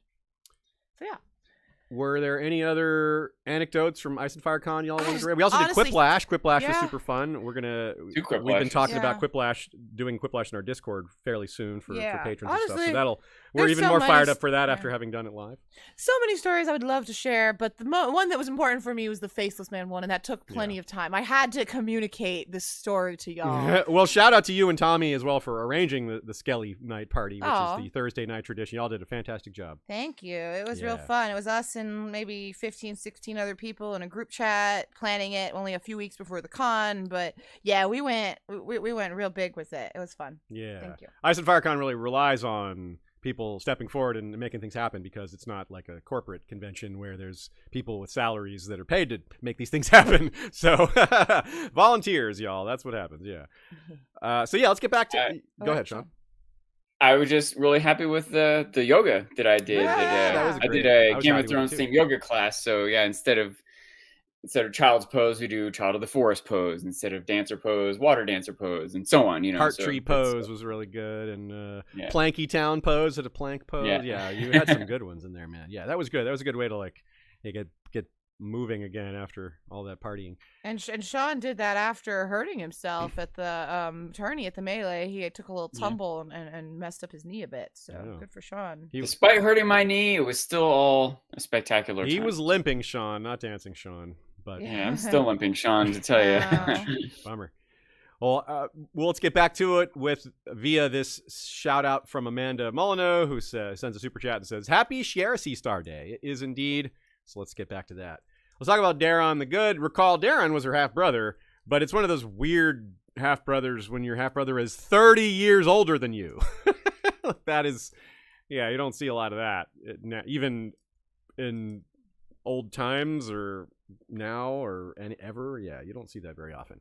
Let's have a quote about what she looked like. She was slender, elegant, called the greatest beauty of her age. Quote: "She had the silver gold hair of the Targaryens, thick and curling, and wore it very long.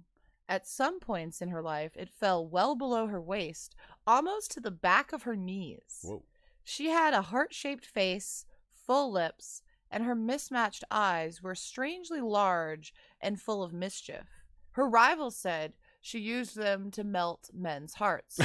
She basically looked like a Disney character, a Pixar Disney character. Her rivals in this case sound like women who were jealous or haters. Haters. Yeah, haters. That's the right term. Her haters said she used them to melt men's hearts. Well, what wouldn't you like? Like they would do that too. I would do that. Yeah, I mean, using it to freeze men's hearts. Yeah. Ooh. Or both. She freezes them and then she melts them. She has so much power over the temperature of men's hearts. So that quote is direct from George, not from the Maesters or anything like that. So that's like the way how he described her to Amok for drawing. That's one bright green eye and one dark blue eye. So that is outstanding, unusual, and sounds pretty cool. And she's depicted as her favorite necklace was a silver necklace with alternating star sapphires and emeralds to reflect her eye color perfectly. And though as we said, she didn't like wearing gold, she did like ivory and cloth of silver, which would do a lot of. Sounds like she was very coordinated. Like her eye color matches her necklace, her hair color matches her silver and ivory, and yeah, I mean, what the heck? She's super, super beautiful. So like, apparently she accessorized well also. And none of her close brothers had these features really, in combination anyway. Like Daemon had the silver hair and the purple eyes. Aegor had dark hair and purple eyes. Brendan's hair was white, not silver, and he had red eyes. So his eyes were also outstanding, but in a very different way. And of course, there's a lot of other bastards of Aegon IV who we've never seen. Like, we don't even know what Brendan's sisters looked like, his half-sisters, Gwyneth and Mia. And for all we know, they were like friends with Shiera. They would have maybe they would have been pretty close in age probably, or at least close-ish. So yeah, kind of unclear there. But so even in terms of appearance, she had some unusual, unique features that would have just, like it says there, just added to her beauty and making her more outstanding and unique. From 182 to 996-ish, that's when she was about just born to about age 14. So unlike her siblings, there weren't questions about her birth, right? Daemon Blackfire and King Daron, there were all sorts of questions, and if not questions, just considerations. Daemon, yes, both his parents were Targaryen, so that makes him better than other bastards, blah, blah, blah. Or family politics, like the long-running feud between Bracken and Blackwood. Hey, I said it right that time. Yeah.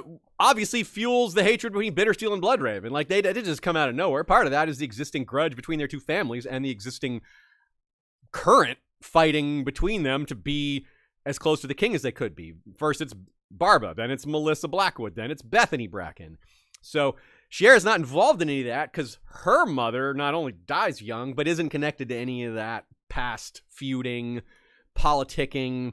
John Hightower, if there was any business with him, he was at least 1 degree separate from it. Nina says it's interesting to speculate where she lived. She probably lived at court because of this lack of problematic heritage and family politicking that would have gotten in the way.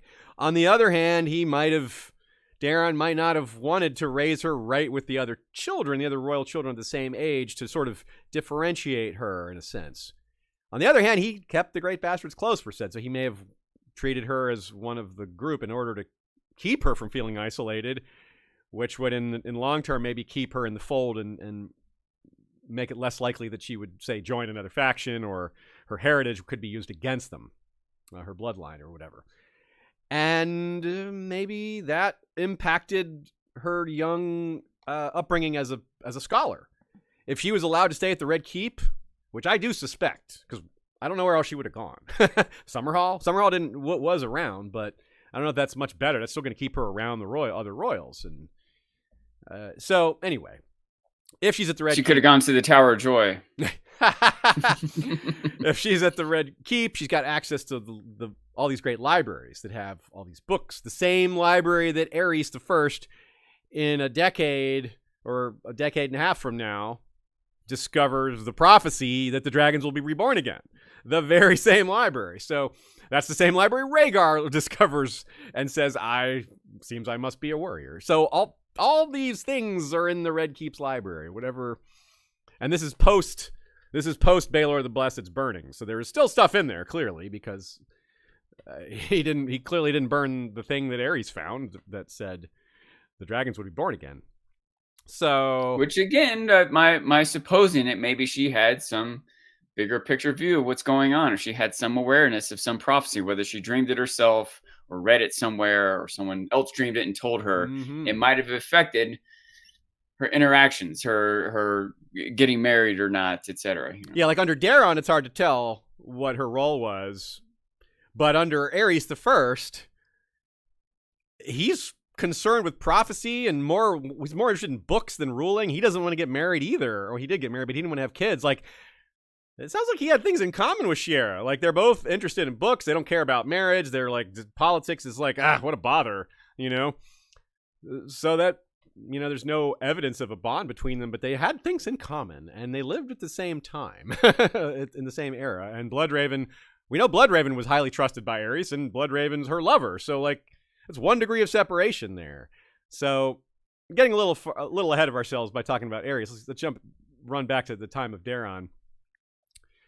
And typically, young noble girls, they're not around boys except when there's adults around, right? They keep it very on the quote unquote up and up. Like, there's no rumors of untoward behavior, right? The way Sansa always had a septa with her at all times, right? A chaperone. But the loophole is family, especially brothers. And her brothers are Targaryens. And so she did have suitors at an early age, whereas someone like Sansa, like, they kept her away from all that because it's inappropriate. But the Targaryens have a loophole because of their exceptionalism and incest, and those two things are kind of thrown together. So that's why Bloodraven and Bittersteel were so close to her when they probably shouldn't have been. Like, they're already, like, flirting with her and trying to, like, get her attention when she's, like, 9 or 10 or 11 or even younger than Sansa was. So, meh. Which, I wonder if this affected her later. She's like, this is why she never married any of them, because they were, like, creepy from an early age. She's like, I don't want, no. Like, y'all, no. Yeah, I'm gonna turn this around. Karma, y'all. I'm turning this around on you. I'm gonna keep you all at arm's length and make you think I might marry you one day, but I'm never actually going to. Screw you. Yeah, I'm done with this, but I'm gonna let you think it's happening. Like, there's a lot of room for her to be very, like, jaded about the whole thing because of how it went for her as a very young person before she was ready for it. Like, she's not gonna be interested in this stuff when she's 6. you know? But they're already looking at her as a 6-year-old, probably like, oh man, when she's an adult, she's gonna look like, ugh, you know? That's so normal for this setting. Plus, because there's power involved in it too. It's also like, oh, she chose me over you, brother. Like they want this win over each other. So she's kind of made into an object, which, you know, is not going to make her more interested in them. Like, you're treating me like a thing and not a person. Like, why? What's in it for me here, right? So there's a lot of reasons why she would be bitter about the whole process and just kind of disinterested in love. And again, this goes back to her not having a mother and father as well. That's not exactly the best thing for having role models of healthy relationships around. Other than her siblings, though, there are other like family members that could have been in her life. They wouldn't have been the same age as her, but you wonder about the women of the Maid involved. Like Dana the Defiant, Daemon Blackfire's mom. We don't even know if she's still alive when she died, but she might have had some things in common with Shiera, even though she was a lot older than her. Might have taken her under her wing or something. Elena as well, who's highly intelligent, so that might have been something to talk to Shiera about. Not Rhaena, the Septa, the one who was more Septa-like. I don't think they would have had too much to talk about. Daenerys, maybe, you know, if she was still alive, you know, after Aegon III's death, she might have still been around. Deanna Dane, who married Maekar. What was her deal? She died youngish. Another outsider. Another outsider, yeah. She was maybe brought in for political reasons because of the whole situation with Dorne and tying Dorne to the realm after Daenerys marries Meron. A couple other marriages to shore up that situation makes sense. So Daeron marries his nephew, or his son, Maekar, to Deanna Dane. You've got a Sunspear marriage. You've got I'm spacing out on the name of Palestone Tower. What's the name of their castle? The Palestone Sword? What? Starfall. Jeez, I can't think of Starfall. Yeah. So Starfall's in the far west, and Sunspear's in the far east. So you got sun and stars. My sun and stars. Yeah, that's right. So shored up on both sides there. And there are other half sisters, right? All the non-noble born half sisters that would have been out there. Any one of them she could have sought out or could have sought her out as, well, we've got this in common. We're bastards of Aegon the Unworthy. Maybe we could especially hang think out. about some of them are Bloodraven's sisters, you know, the Rivers. So maybe had more of a reason to have a connection with Shiera if Shiera is close with their brother. Yeah. And earlier we mentioned Daemon Blackfire. What did Daemon Blackfire think of Shiera? Maybe just she was too young to be of much consideration to him. He died, you know, when he was 26, and she would have been only about 14 or 15. So they may just never had a whole lot of contact. But he was in court and got chased out, and was warned that they were coming for him when that happened. So he was at court right before the rebellion broke out. She probably was too. So they would have had contact. Maybe she, like a lot of the other people at court, had a crush on him because he was like the perfect Targaryen in terms of look and manner and bearing and all that. But she may have just been just like all the other guys. She's like, I just don't care. I'm not. It's too. He's too old for me. He's already married. He's already got kids.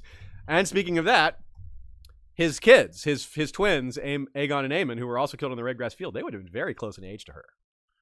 So you wonder, maybe that's, if Daemon took an interest in her, it might have been for that reason. Maybe I should marry one of my twin sons to Shiera Seastar, just to like make the family even more prestigious. And I don't know, something. It would shore up like different claims. Yeah, just cut them off rather than have all these branches flying all over the place. You can maybe reduce the number of Targaryen branches. Also, Valar and Mataris, Baelor Breakspear's sons. Those would have been pretty close in age to Shiera as well. They were born around the same time, all these people, so they are all in the same generations. There's a lot of open questions here between what personal relationships could have gone on between these characters. There's so many dynamics we can't possibly guess at. People that you can't just predict who would be friends and who wouldn't. Just because they have things in common doesn't mean they'd like each other. Just because they don't have things in common doesn't mean they wouldn't. Opposites attract sometimes. Who knows? So we're really just shining a light on what we don't know here to point out that there's a lot when this stuff ever gets written or put on TV. There's a lot to work with. It's a very compelling groundwork, even if it's not super detailed in some places. Kiera of Tyrosh, another one who would have been maybe around, another foreigner who maybe they would have had something to bond over, being not from there or somewhat not from there. Shiera is obviously born in Westeros, but obviously her heritage is outside Westeros. Now, Shiera Seastar, if you forget who that was Daeron the Drunkard's wife, who eventually remarried to I forget. She married twice anyway, too, within the West. Daeron the Drunkard, Aegon's brother. Yeah. Mm-hmm. Yeah. And She married. she married Valar, and then it was Valar yeah, first, yeah, and then Valar died of that's his why Great we're Spring confused, Sickness, and then she remarried to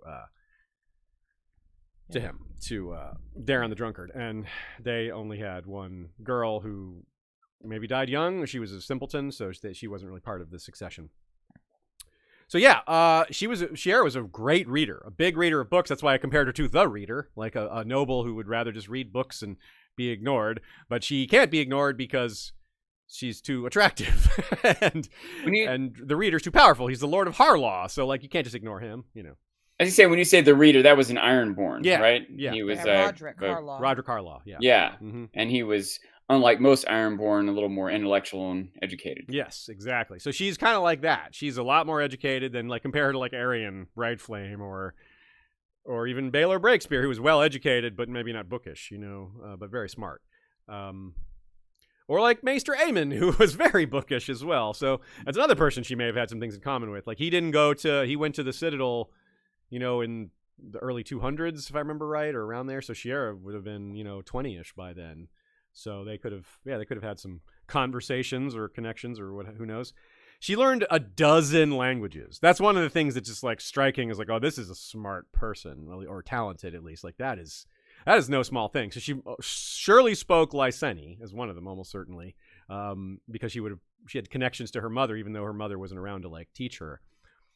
It's a safe guess. I'm not 100% sure she knew Lyseni, but she knew a dozen languages. She probably knew the one from her family, as well as whatever else. What do we think some of the languages are then? Like Common, Valyrian, High Valyrian, Lyseni, almost certainly. That's 3 right there. But like a dozen more. We're really gonna name 9 more languages that she knows? Wild. Like, what are these other dialects? Like she knew maybe she knew like Giscari, or Pig Giscari. Pig Giscari. Yeah, some of them may have just been dialects. Iscari Gay, also known as Iscari Gay. So the Blackfire Rebellion, the first one broke out 196. She has no like direct family connections except to the split here. Like obviously she has no stake in it from her own house. Like she's not like, oh God, if this side wins, I'm screwed, or if this side wins, I'm screwed. No, she's kind of positioned neutrally. It's very personal to her. Like, well, if she's likes Bloodraven, then maybe she wants that side to win. Or if this Daeron is giving her access to the libraries and letting her live there, she may not want to have a change at the top because that might restrict her access to what she has now. Why have a change when things are good the way they are? You know, with change comes uncertainty. Does she really want her two half siblings fighting against each other? Some sources say yes. She liked men dueling over her, although liked is maybe like a cynical thing. Like she just thinks the whole thing is stupid and like, yeah, go ahead, man. Like, I don't care. Like, you guys are idiots. I'm not going to marry any of you anyway. Like, why are you she's toying with how dumb they are, you know? I'll accept the outcome of the duel. Yes, I shall accept. She's Angela Seastar, yes.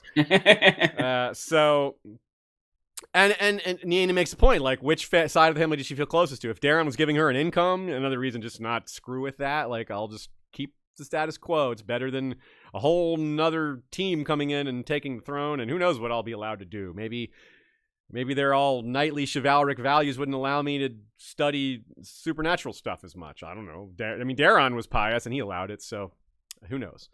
Just one thing I feel motivated to throw out there. I think there's got to be at least some potential that maybe she did like Bloodraven and Bittersteel.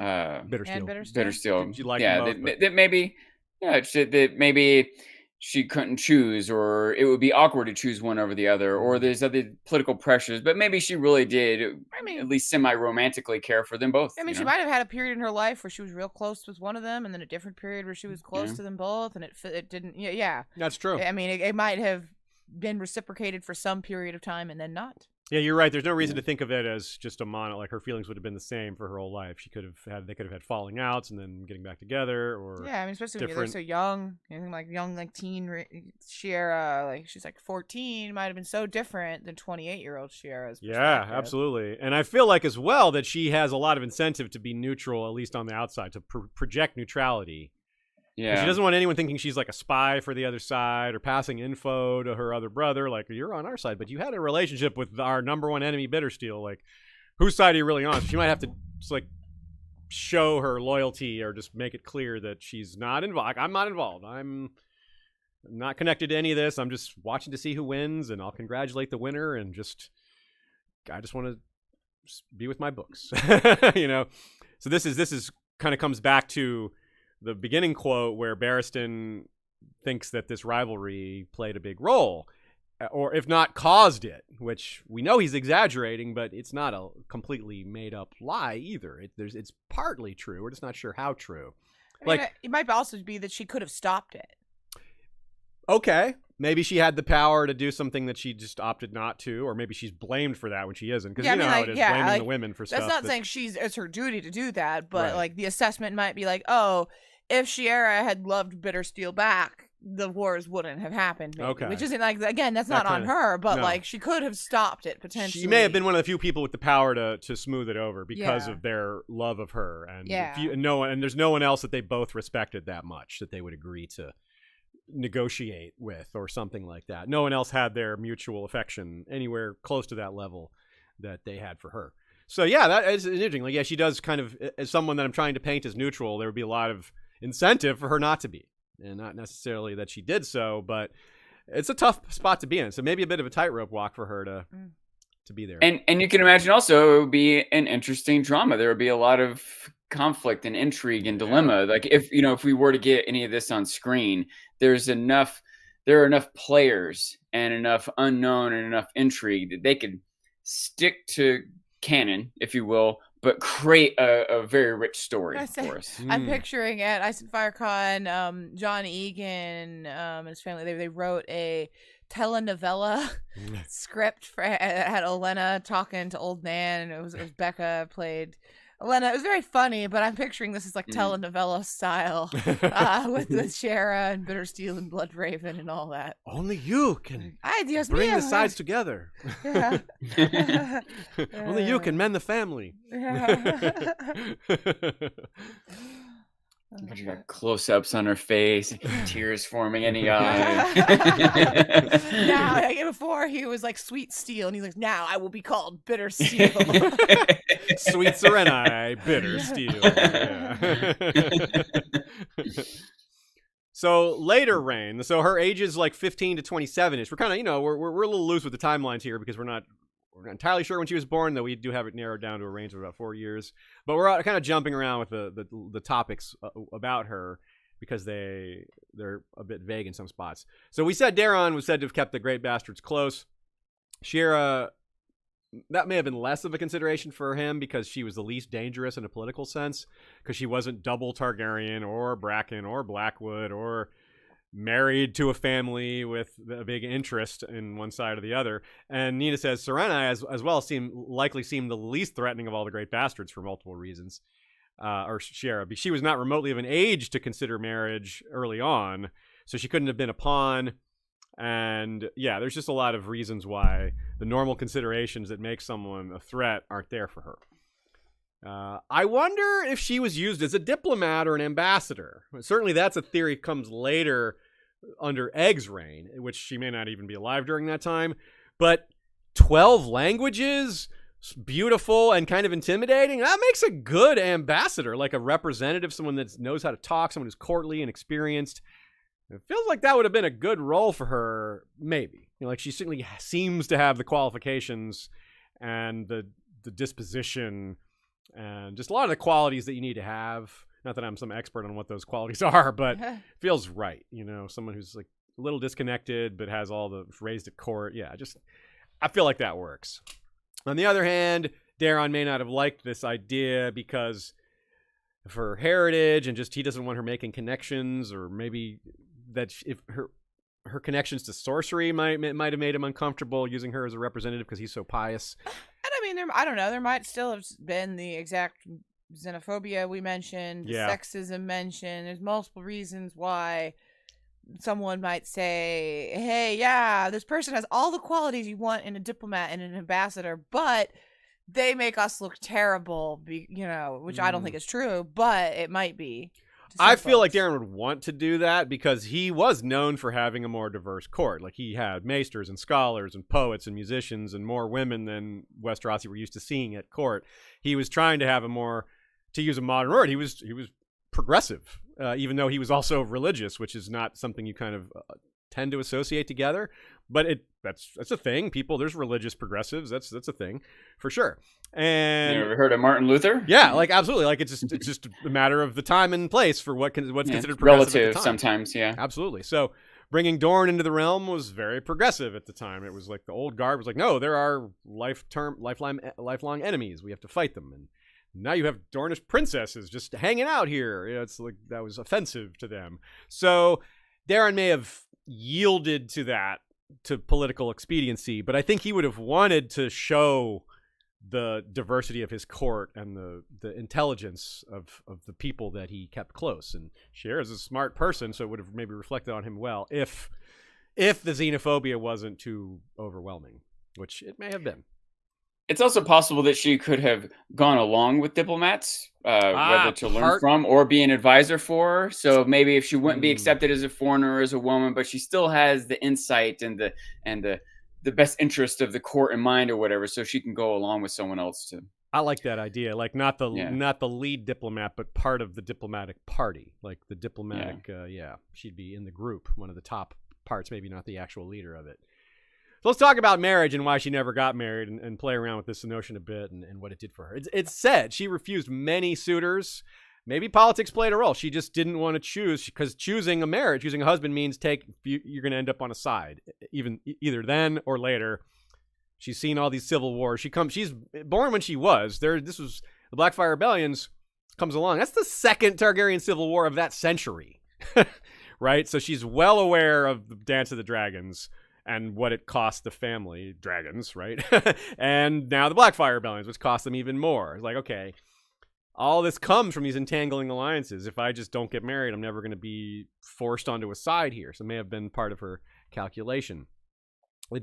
Again, I must mention Daeron taking care of the Great Bastards to lessen their incentive to feel jilted, to feel like he's their best sponsor. He's their best bet. So she was probably getting an income, like an allowance. It was probably substantial. I mean, to live like a royal does, you got to have some money. So she may have been like, yeah, again, another reason just to keep things the way they are. I don't need to, if I change out who's paying me, it may not be as much, or they may not pay me at all.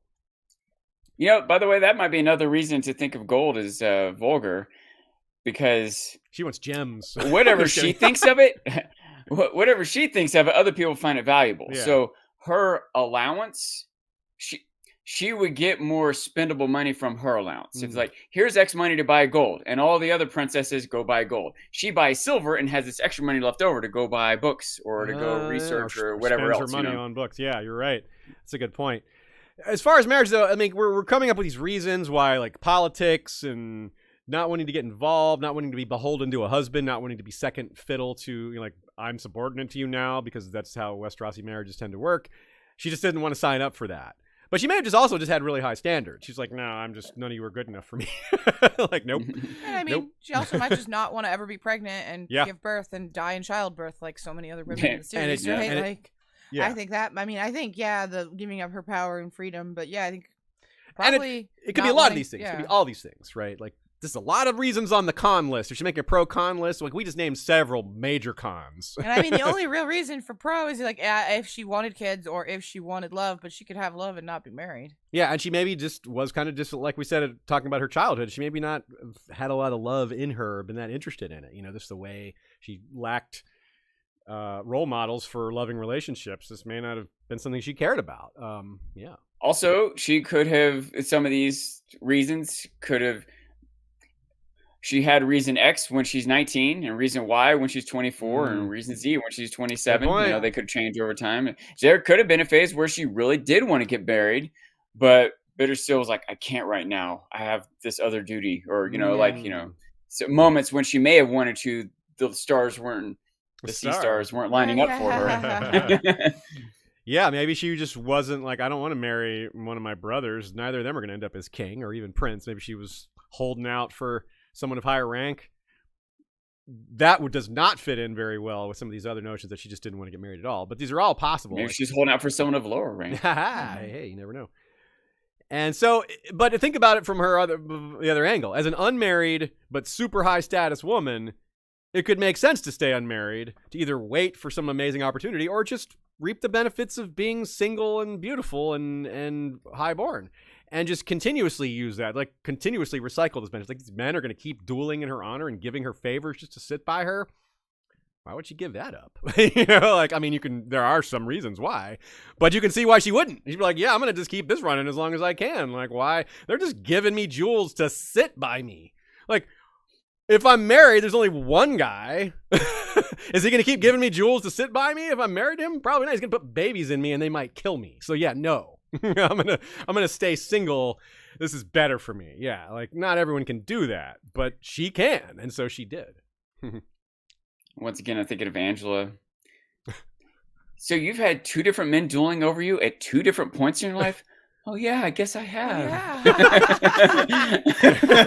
Shiera's case is a lot more than that, apparently, and for a lot lesser reasons. I guess I have. Yeah, I forgot about that. You know you didn't. John Mark and John David. Yeah. It's like I guess people just don't have a lot of choices, you know. Ooh. Shiera, yeah, that's not what you would say to her. You know? I once again want to bring up the thought here that another potential motivation, something that is like new since House of the Dragon for us to think of this angle, but maybe she thought or knew she wasn't supposed to marry or was supposed to marry some certain individual based on some prophecy. Maybe she was waiting for something to happen and it just never happened. So, you know, it's hard to know, but so many of these characters in this time period might have been wrapped up and or had knowledge of certain prophecies, right? Yeah. And that could have guided some of the decisions that were being made, and including her not getting married. I posited in our document, I wonder if Daron, well, I posited several things about what his thoughts on this was, whether he wanted her to get married or whether he was glad she didn't, or whether he influenced her to not get married, to stay that way. Maybe he liked that she was staying unmarried. He's like, okay, that's a good thing. No new Targaryens. None of this mess needs to happen. We could just keep it where it is. And he might have just incentivized her there. He's like, I see that seems to want to get married. I'm going to do things to keep that status quo. Like, yes, let's encourage that. On the other hand, he may have considered her as a bride for one of his sons. He had 4 sons, right? Maekar would have been the closest in age to her, and Maekar's the one who married Deanna Dane. He may have considered marrying him to Shiera instead of Deanna Dane. That would have been interesting. Nina doubts it. She says, I don't think Daron wanted to treat the great bastards as equals to himself and his descendants. Aegon IV had seriously undermined Daron's position by his deathbed blanket legitimization, placing Daron in the politically uncomfortable position of suddenly having a number of extramarital siblings whose legitimacy could now never be reversed. I don't think Daron went out of his way to be cruel to them, and indeed, I think he tried to play nice with them, but I think he did what he could to treat them as separate from his own legitimately born line of royals, lest anyone start wondering whether any of these children had more of a right to the throne than Daron himself. Yeah, so it's another tightrope. Like, well, if I start marrying them into my family, that sort of accepts the deathbed legitimization and furthers that that belief and enshrines them as truer Targaryens. They never took the name Targaryen, but if they were to get married to Targaryens, they might say, okay, yes, I am a Targaryen. And yeah, that still might have been better though, because at least you, like, I don't know how to say it, but like clean it up a little bit. Yeah. Like, all right, so there's like 4 great bastards and 30 other bastards. Well, how about these 2 bastards get married? And now let's move forward. Those are the clear top dog, set precedent and move on. Especially like once one generation passes, it should like clarify things a little better and have a bunch of lingering ones out there. Or maybe intermarry all of them to each other. Just like, look, we're all still part of the same family, you know, and let's just get past this one tricky generation, and it'll be more clear moving forward that it's just this same one line. Yeah. You know? Good point. Now, maybe that's hard for him to realize or coordinate or get everyone to agree to, but I wonder if that maybe would have been better. Or maybe he wouldn't even got a chance because they're going to rebel before he could piece that together. I don't know. So maybe another... Oh, go ahead. I was just going to say, in terms of us wondering about Shiera's ambitions and wanting to marry someone highborn or whatever, if we're believing that Shiera had any kind of charm or sorceress abilities or actual ability to do anything like that and was some seductress, well, I don't think she had those ambitions then, because like she failed. She never married. That's true. Like you think, like if she wanted one of those good men, point. you kind of think she could have had them. If You're she right. had Could those. have. Yeah, you're right. Like the way it sounds like she could have had any man she wanted, basically. Yeah, so it kind of seems like if she was like, yeah, I want to marry an heir to the throne, like it seems like maybe she could have finagled that, like if we Yeah. believe in these things said about her. But That's a I good don't know. point. I don't know That's a that we good believe But- that. Maybe she thought she was supposed to marry some Dothraki horse lord and learn that language, trying to get ready for yeah, it. she but- sees all these visions of Dany marrying a Dothraki horse lord, and like sees all that, and yeah, so she does everything to make that happen. I like that. And maybe and seeing Dany marry a young Kai what's the guy? What's the Hizdar or whatever? Yeah. Gascari. What's his yeah. language? Yeah. Miranese. Miranese, yeah, sorry, yeah, but yeah, Yeah, any so of maybe this. she learned Miranese. That's another one. Yeah. So we theorized that maybe John Hightower and Serenai conspired to have a daughter for Serenai's daughter to maybe marry Daemon Waters, later Daemon Blackfire.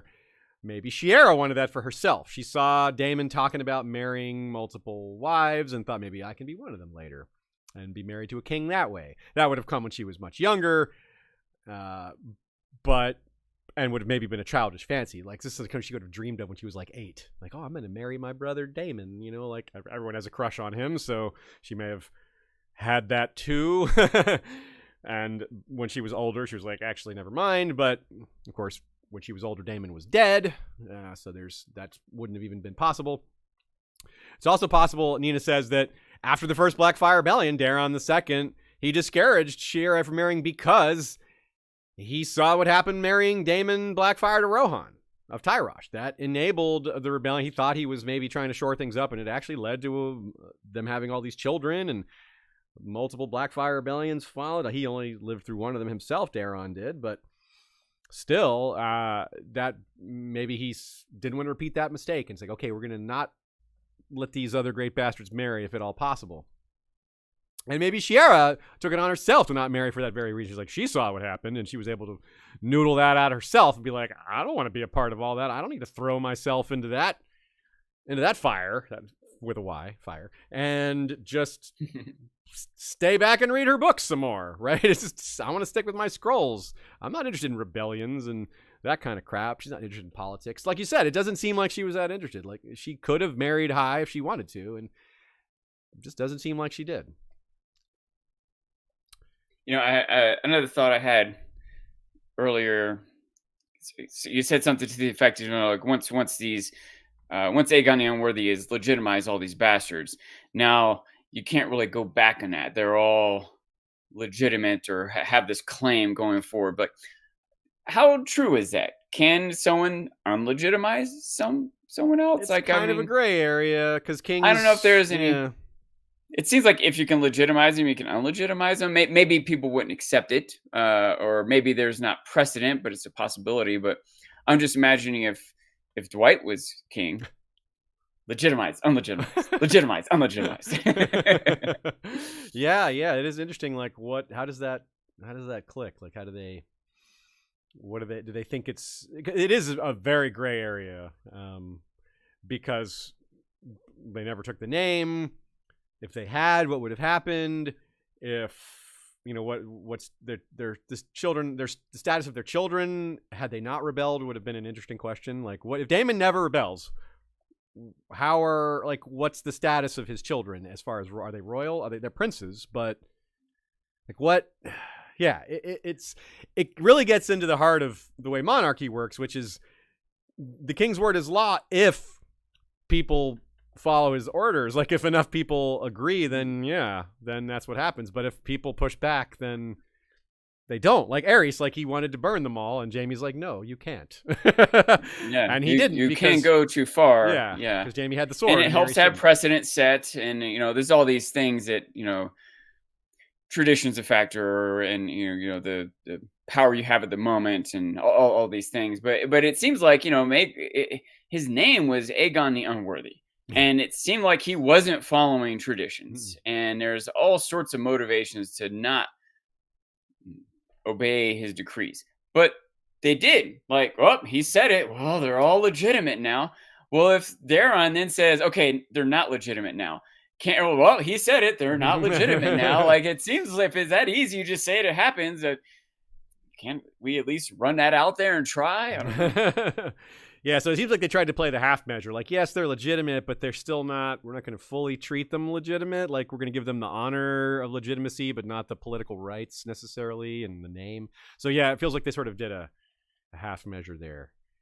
Maybe they degrade their own power. If they set the precedent, the king says X, we say never mind on X. Then I say Y. Well, they might say never mind on Y. I have to stick with it if I want people to stick with what I say. Exactly. Like if you undermine a prior king, it undermines yourself. Yeah. Like if the king's word, then the king's word isn't law if you do things like that. Yeah. So some things are easier to undermine than others, or more acceptable to undermine than others. Or let's talk about the duels that were a part of her life. That it says men, not just Bloodraven and Bittersteel, fought over her.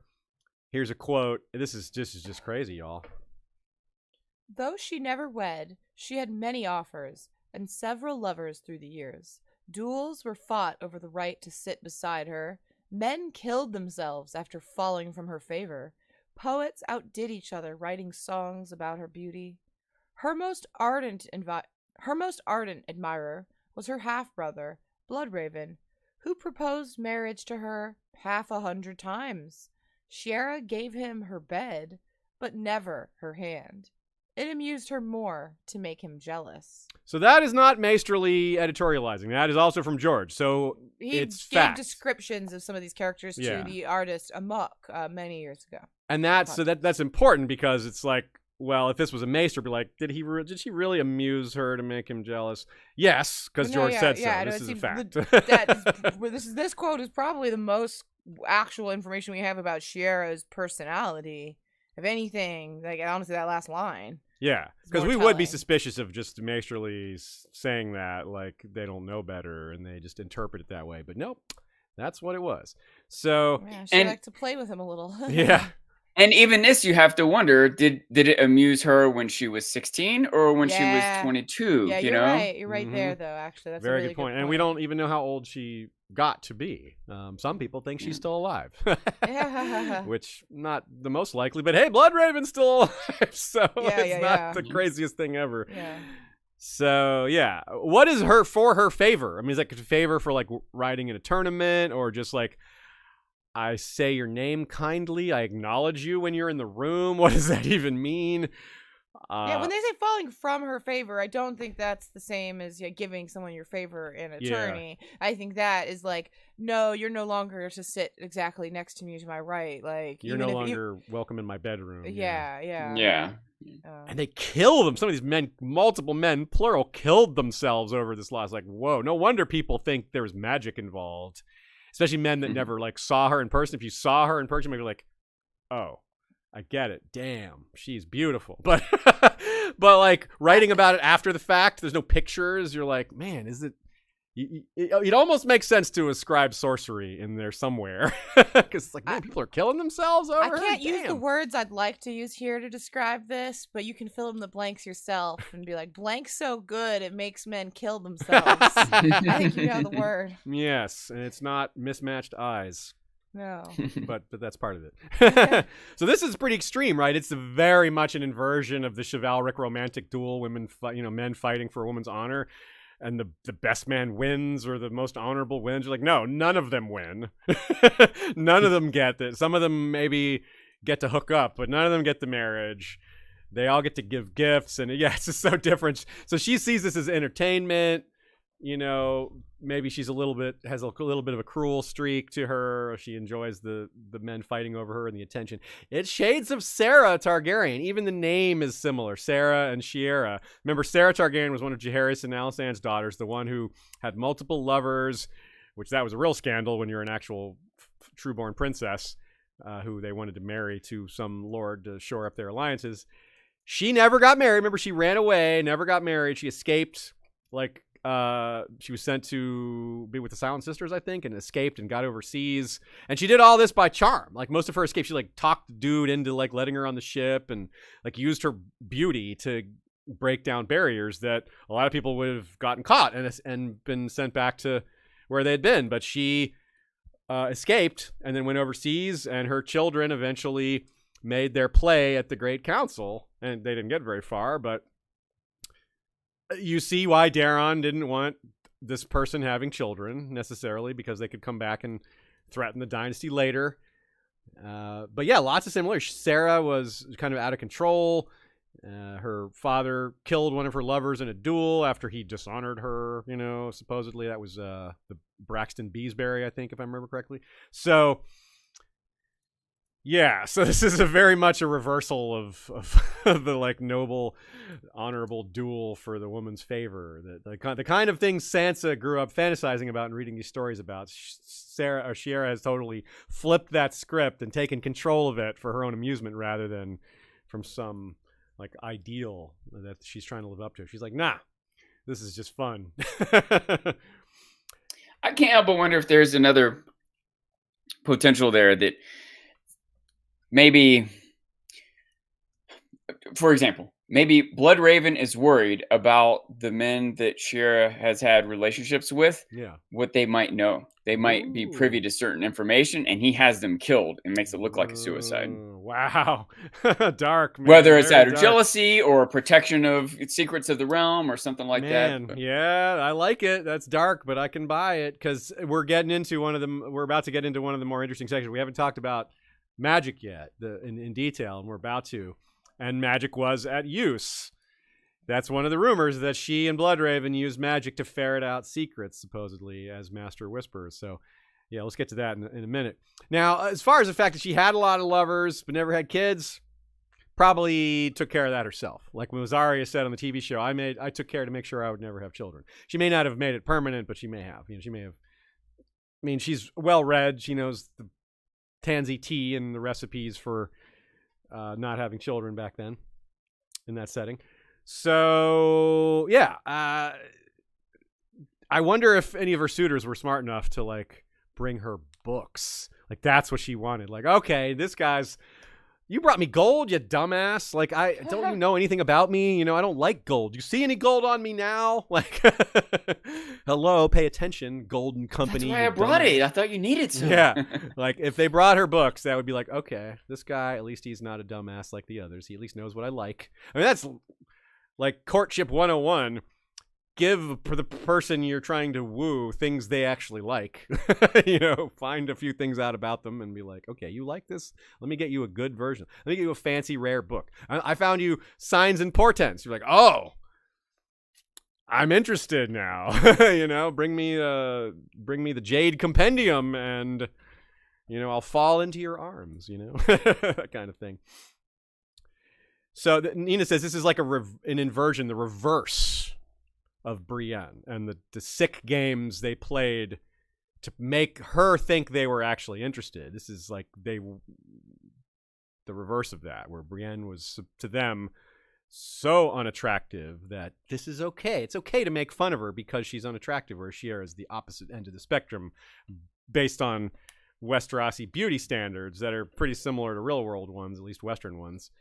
And yeah, so that what she says here, Nina writes, Brienne was more confused than impressed by the traditional displays of Westerosi romance, but she noted that Hyle's training with her meant more than all the rest. When someone actually trained with her, treated her like a knight in the process of courtship, or even better, or like an equal, and engaged with her in what she's interested in and treated her like an equal. That meant a lot to her. Even though she doesn't like Hyle Hunt, but the fact that he was willing to train with her was like, hey, this guy, if he was really trying, this is the right way to do it. Like his cunning, he was more cunning in his evil prank because he actually picked something that she would be interested in, something that showed respect, even though it was behind that was not respect at all. Mm-hmm. So, and you think the same thing here with Shiera, but in reverse. So that's a very good catch by Nina there. So this rumor here, let's get into the magic stuff. This rumor exists about Dany. So think about Shiera when you're hearing this quote. I have heard it said that the Silver Queen feeds them with the flesh of infants, while she herself bathes in the blood of virgin girls and takes a different lover every night. Now that's Vogaro's. That's my kind of woman. That's the widow of the waterfront saying that. What's that? I said for one night is his kind of one night. Yeah, for one night. The widow, and of course, the widow of the waterfront doesn't believe these rumors. She's just repeating this. This is what people say about Dany. And, well, what's so interesting about this is the way these rumors are applied. Okay, so the bathing in the blood of virgin girls. Now, let's talk about that one first, because it's a little peculiar. When that rumor is said about, say, Danelle Lothston, it's a reference to her red hair in part. And in a few other cases as well. But it can't be when in the case of Dany or Shiera, because they don't have red hair. They have silver hair. So it can't be the hair dye thing that we sometimes think might be what the servants are seeing. Like, oh my God, that's blood. No, that's just red hair dye. Well, seems these like they're two... bathing in some other kind of fluid. Oh. Sorry, everyone. It's the flesh of infants. That's what she means. Yeah, no. No. But there's no... I mean, yeah. Yeah, we know. But there's that doesn't apply here. They can't have stumbled on Dany or Shiera dyeing their hair red because they don't have red hair. That just couldn't be it. I guess Rohan Weber was another one that people say that about. I can't remember. But there's some other... It comes up with some of the redheads, so it's kind of an easy explanation. But it doesn't work here as an explanation. It's just something that people make up and say, oh, yeah, eats babies. You know, just throw that out there. Just the worst slander you can imagine, you know. So Aerys I is sort of our transition into a more magical era. We know that Daeron II had a good reign. That was his nickname, and after all, but he wasn't big on magic. He died during the Great Spring Sickness. We know she survived it. We don't know for all we know, she died not long after it. But for all we also know, she lived a long time after it. All we know is she definitely survived the Great Spring Sickness because she's mentioned as having used magic to help Bloodraven as Master of Hand. She's also mentioned in the present tense by Egg in a quote we're going to get to later. And that quote in the present tense comes after the Great Spring Sickness. So, there you go.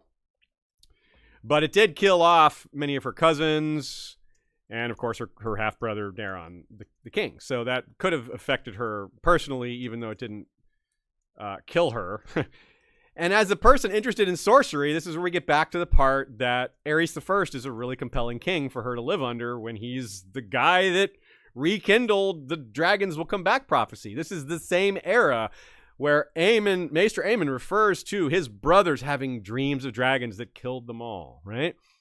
She's at like a young adult right in this era, smack dab in the middle of all this. This is almost unfathomable that she's not involved, and it seems likely that she's very involved, just behind the scenes a bit. Again, the Red keeps books, Red keeps access, big deal, huge factor here. By the way, Shiera still didn't marry Bloodraven after he ascended to Hand of the King. She refused him when before. He kept asking, she kept refusing, so it wasn't his rank, or at least it wasn't enough rank for that to matter. Here's that quote between Egg and Dunk to set us up with further discussion of Shiera Sea Sorceress. What types of magic might she have used? Sorry, I was on mute. You've known queens and princesses. Did they dance with demons and practice the black arts? Lady Shiera does. Lord Bloodraven's paramour. She bathes in blood to keep her beauty. And once my sister Ray put a love potion in my drink, so I'd marry her instead of my sister Daea. Yeah, like, wait, what? Egg? What? Like, how much of that is rumor? Did he witness this? Did he see Shiera? Like, I don't think he's watching Shiera bathe, but I mean, this didn't come from nowhere. I mean, he lived at court, presumably at the same time as her. So it's kind of like, this isn't just like a distant rumor about people from afar. The rumor mill, the game of telephone getting expansive and the rumor growing with each retelling. He's pretty close to the source here. So, and then this business with a love potion, I think if you're young Rey living at court and you want a love potion, you go to Shiera Seastar. You're like, this is the person that would know about such things. Like, you're a young girl. You see the extremely beautiful woman who's like all put together and courtly and assertive, seemingly, and powerful. Sought after. You would look to her. She would be maybe something of a role model. And you'd be like, especially if you heard she's into magic, like, hey, can you make... So Shiera, I'd like to think there's a lot of ways this could go. Shiera could have just entertained her, just played along. Like, yep, here's your love potion. Sure, here you go. Here's a love. That's what I tend to lean toward. She just told her it was a love potion. And that doesn't eliminate the potential for their or her really being magical, but I still tend to think that she just gave her some root beer or something. Yeah, exactly. I totally think so too. By the way, that's the Sworn Sword that quote comes from.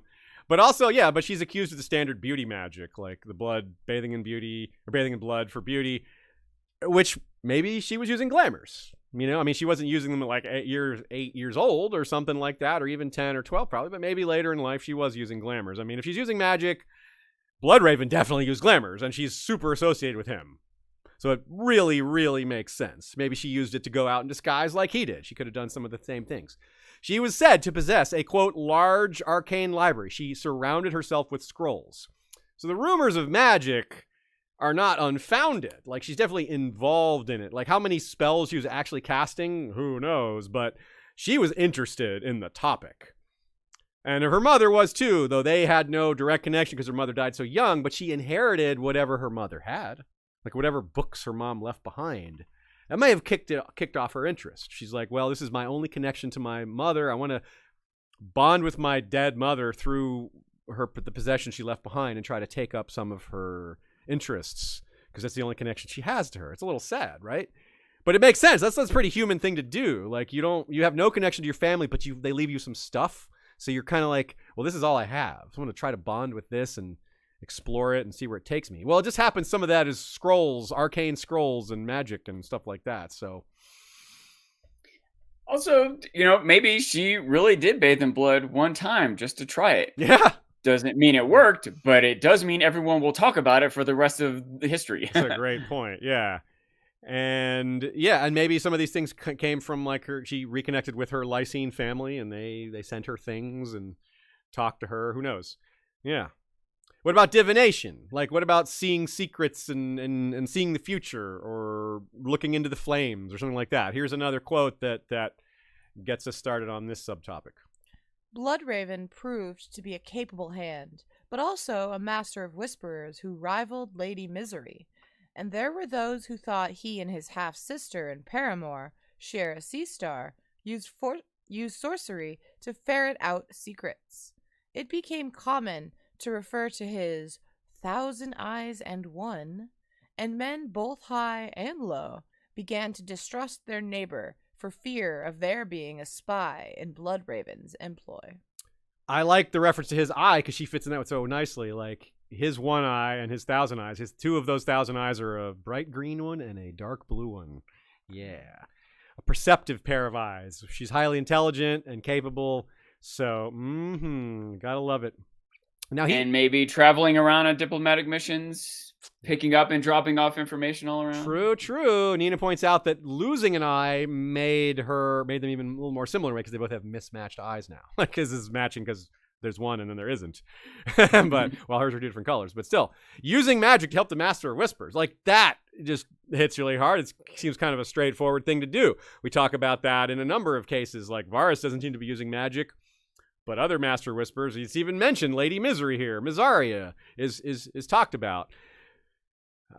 Even if you don't use magic, or you use magic, it could be a case like Melisandre or Euron, where you use some magic, but you also spread rumors about yourself using more magic than you actually do. So let's say you're a level 3 magician, but you make it seem like you're a level 13 magician, So that's That's pretty big. And intimidation and rumor are a big part of the spy game. I'm actually only a level 3 wizard, but I make it seem like I'm a level 6 wizard. I'm Stormborn, but it was really more of a squall. It was just like a heavy rain. Yeah. And I wasn't really born then. It was really just a few days later. Yeah. Anyway, so those both fit with Mazzaria and spreading rumors, and Tiana of the Tower as well, who was also rumored to be someone who ferreted out secrets, especially because you have Maegor, who was very cruel and harsh, and Bloodraven isn't cruel, but he was harsh. He was a hardliner in a lot of ways.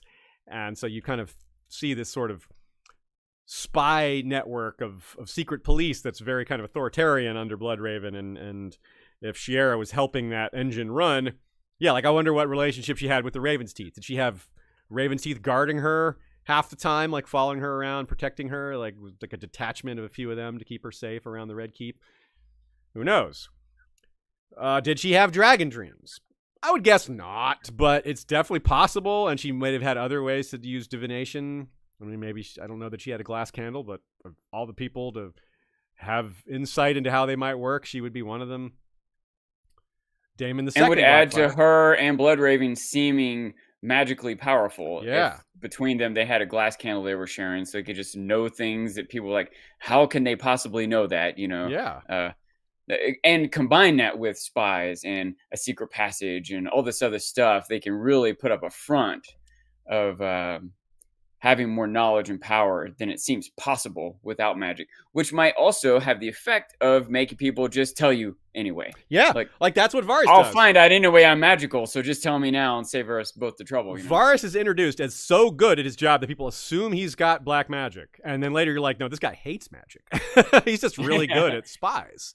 You know, of course, maybe he's fooled us into thinking he hates magic and he really is into it. But there's no evidence of that. It just seems like, no, he's just a really damn good spy. And so Bloodraven and Shiera, maybe they were too. But they probably did have the magic. And another interesting thing about Bloodraven and the idea that there's dreams or some prophecy that they're worried about for the future, Aegon's dream, however you want to phrase it or call it. At some point, Bloodraven, whether early in life, later in life, it's a big open question, he got on that track. He found himself communicating with some Greenseer. I guess they brought him into the fold somehow, just how it looks, just like how Bran was brought into the fold. I'm not saying I know exactly what happened. Of course I don't. We have a lot of theories in our Bloodraven episodes about what might have happened here. But at some point, he became concerned with that. And if he was still connected to Shiera Seastar at that time, he would have absolutely told her. And maybe she would have been reading about it as well. Or maybe she could corroborate it from things she'd already read or dreamed or something. And then they're off to the races, like, oh my God, this is real. This is a big deal. And then that opens up all kinds of possibilities with like Bloodraven and with her help and or consent manipulating the succession. Like one of our theories is that Aerion didn't just drink wildfire because he was drunk and crazy. Someone kind of like egged him on to get him out of the way because he was set to be king and no one wanted that. And if anyone's going to take care of that, it could be Bloodraven or even Shiera Seastar. Like, no. Aerion was interested in black magic as well. That's a kind of an untapped subplot that he was involved in magic. But this guy involved in magic, now this does not seem like a match for someone like Shiera or Bloodraven to work with on magical topics because he's so... I mean, he's a Joffrey. You know, like you can't work with a guy like that. Like this isn't the careful, cautious approach you need to work with magic. This is a guy that drinks wildfire when he's drunk. I mean, you can't work with that. So you can see why they would want him maybe out of the way. Like if you're really, this is pretty tinfoily, but it's within the realm of possibility that they had a hand in murdering him or tricking him into doing something that would get him killed. As much as like Cersei getting Robert drunk, like yeah, Robert did him to himself, but Cersei pushed it along. They enabled it. They were like, let's create the scenario where the best case for us could happen. Eventually, they keep getting him drunk. Hunting, he's gonna die. Yeah, it may not happen. Yeah. They were lucky that it happened that particular time. I mean, to serve the story, kind of needed to, but like maybe Shiera and Bloodraven were themselves curious. What happens if we drink Dragonfire? Like, would it work? We read this spell. Let's get Aerion to do it. Like, it's a win-win. Like, yeah. We can if he kills himself, then thank goodness we didn't kill ourselves and we're rid of him. If it doesn't kill him, if it hatches a dragon, well, we're doing it next. Yeah. So it's super wide open. Like Daemon the Second had prophetic dreams. So there's yet another person in this era that had, dragon dreams or prophetic dreams. There's a lot of it in this era, maybe even more so than any other era. Might be because there's no dragons and the dreamers are picking up on these dream waves that are out there.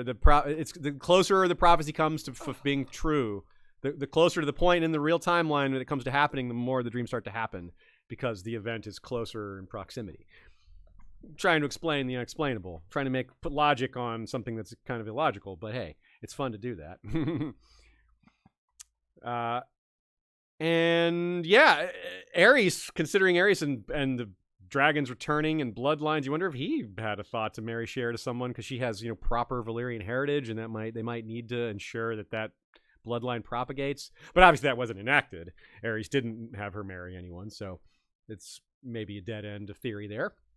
In the year 219, the third Blackfire Rebellion happened. This is the one we know the least about. George clearly decided to hold off on fully describing it in order to write it at a later date. What we do know is that it was another defeat for Bittersteel. It was the closest probably that they came to winning. Arguably, maybe the first one they were even closer. But something super interesting here that relates to Shiera was that Bittersteel and Hagon Blackfire. Hagon was the number one Blackfire at the time. And Bittersteel were both captured. Someone killed Hagon in captivity. We don't know who it was. It may have been Aerion. It may have been Bloodraven. And Bloodraven argued that they execute Bittersteel too. Aerys said no. It's like, no, we're going to spare him and send him to the wall. What did Shiera say? She probably had a voice in this. It may not have been a voice that anyone listened to, but I kind of tend to think she had influences given everybody who cared about what she thought. All these men like trying to win her favor, and Bloodraven clearly worked with her. I feel like Aerys would have at least valued her opinion on some things. I don't suspect she pushed for his death, but Bloodraven certainly did. Did she even, maybe she argued for Hagon too. Maybe she was involved in that one way or another. She argued against killing him and someone killed him anyway. And maybe this was something that put a wedge between her and Bloodraven that she's like, look, I love you both. Or I don't love either of you. Maybe, there's so many open possibilities here that she was turned off by him wanting to execute his brother. It's also possible that she's the mole. He escaped captivity on the way to the wall, which is like, whoa, that is some Evel Knievel or escape artist stuff. Harry Houdini business there, just escaping a ship on the way to the wall. Someone told. There's other possibilities beside her, but she would be in a position to. If anyone's going to know like when the ship is departing, what ship it is, would have, yeah. It's possible that it was her, that she's like, I don't want my brother to go to the wall. Or she just enjoys the fight between her brothers so much. Like, I'm going to make sure he escapes so they can do this all over again. Yeah, like it's possible she's that kind of evil, that she enjoys men fighting. She had a lot of it in her life, men fighting over her. She may have gotten cynical about it, like, these idiots. So, yeah. The next reign after the third Blackfire Rebellion would have been 2 years later, would have began. Maekar started his reign in the year 221. And that would have been 12-year reign. And Egg would have been elected king following the Great Council of 233. Was she there? Was she part of the Great Council? Was she one of the people pushing for someone or not pushing for someone? Or arguing one side or another? Was she for Egg? Was she against him? Was she even alive then? Yeah, like, was she just decided to go elsewhere? She went to court somewhere. Maybe she was an ambassador to some other city, or maybe she just left. Maybe she went to Ashai. She's like, there's lots of magic there. There's all sorts of things I can do there. Maybe under Maekar, things weren't so great. Maekar is a hardliner, kind of a jerk. Maybe he didn't let her do things. I mean, Maekar changed his tune. He named Bloodraven Hand after, for a long time, being bitter that Bloodraven was named Hand over him. So something changed in his mind, or he was willing to accept Bloodraven. Maybe he was just mad at his brother and not so mad at the guy that he was chosen to protect or replace him, or take the spot that he thought was going to be his. A lot of personal feelings and beliefs that are untapped here that could really change the picture. But I'm very curious to know if she was there. And what about during the Great Council? Aenys Blackfire remember what this is what got Bloodraven sent to the wall, right? He's like, yes, Aenys Blackfire, come make your play at the Great Council, give your speech, do your thing. One of my theories is that Aenys was surprisingly convincing. And Bloodraven's like, oh, crap, this guy's actually like a really good speaker. He's making good points, so I got to kill him. So he may have pivoted to that plan to kill him, but more likely he just planned to kill him all along, invited him there as a trap, and be like, okay, you dumbass, you came here, and now I'm going to kill you. Now that got Bloodraven sent to the wall when Egg took the crown. He's like, no, you can't. The crown's word was sullied here. You acting as the crown lied to someone, and the whole world saw it. We can't have that. Our word has to be as good as gold. As vulgar as that may be. So, especially in this type of scenario, you know what I mean? Yeah, like the whole realm. Maybe it's one thing in the middle of war, you're trying to figure out where to divvy up the troops, and you tell a commander that you'll give him 3 ships, but then you don't because someone else needed more. But this is like relatively a time of peace and a time of diplomacy. This is, you know what I mean? This is like a moment where people need to be able to trust you, you know? Yeah. So it's a bad precedent to set. It's really interesting to consider Shiera here. Did Shiera know he was going to do that? Did she know he was going to kill Aenys Blackfire? Like, that was because, like, he may have confided in her that was his plan. Like, if they worked close together, and if they were still working close together at that point, she might have known a lot of what he was going to do before he did it because they talked it through. It's very unclear on how much they operated in concert, or you know, whether he just did these things on his own, or who knows. And she may have argued against it. She may have argued for it. You know, she may have been able to tell him, well, this is a bad idea. You know, like, because for you personally, politically, like, this is going to get you fired. She may have seen that coming, and he may have been like, nah, or just, I got to do it, or he just hates the Blackfire so much that he made a bad decision because he's so full of hate. Either way, their relationship, if it still existed at that point, would certainly be over by then because he's going to the wall.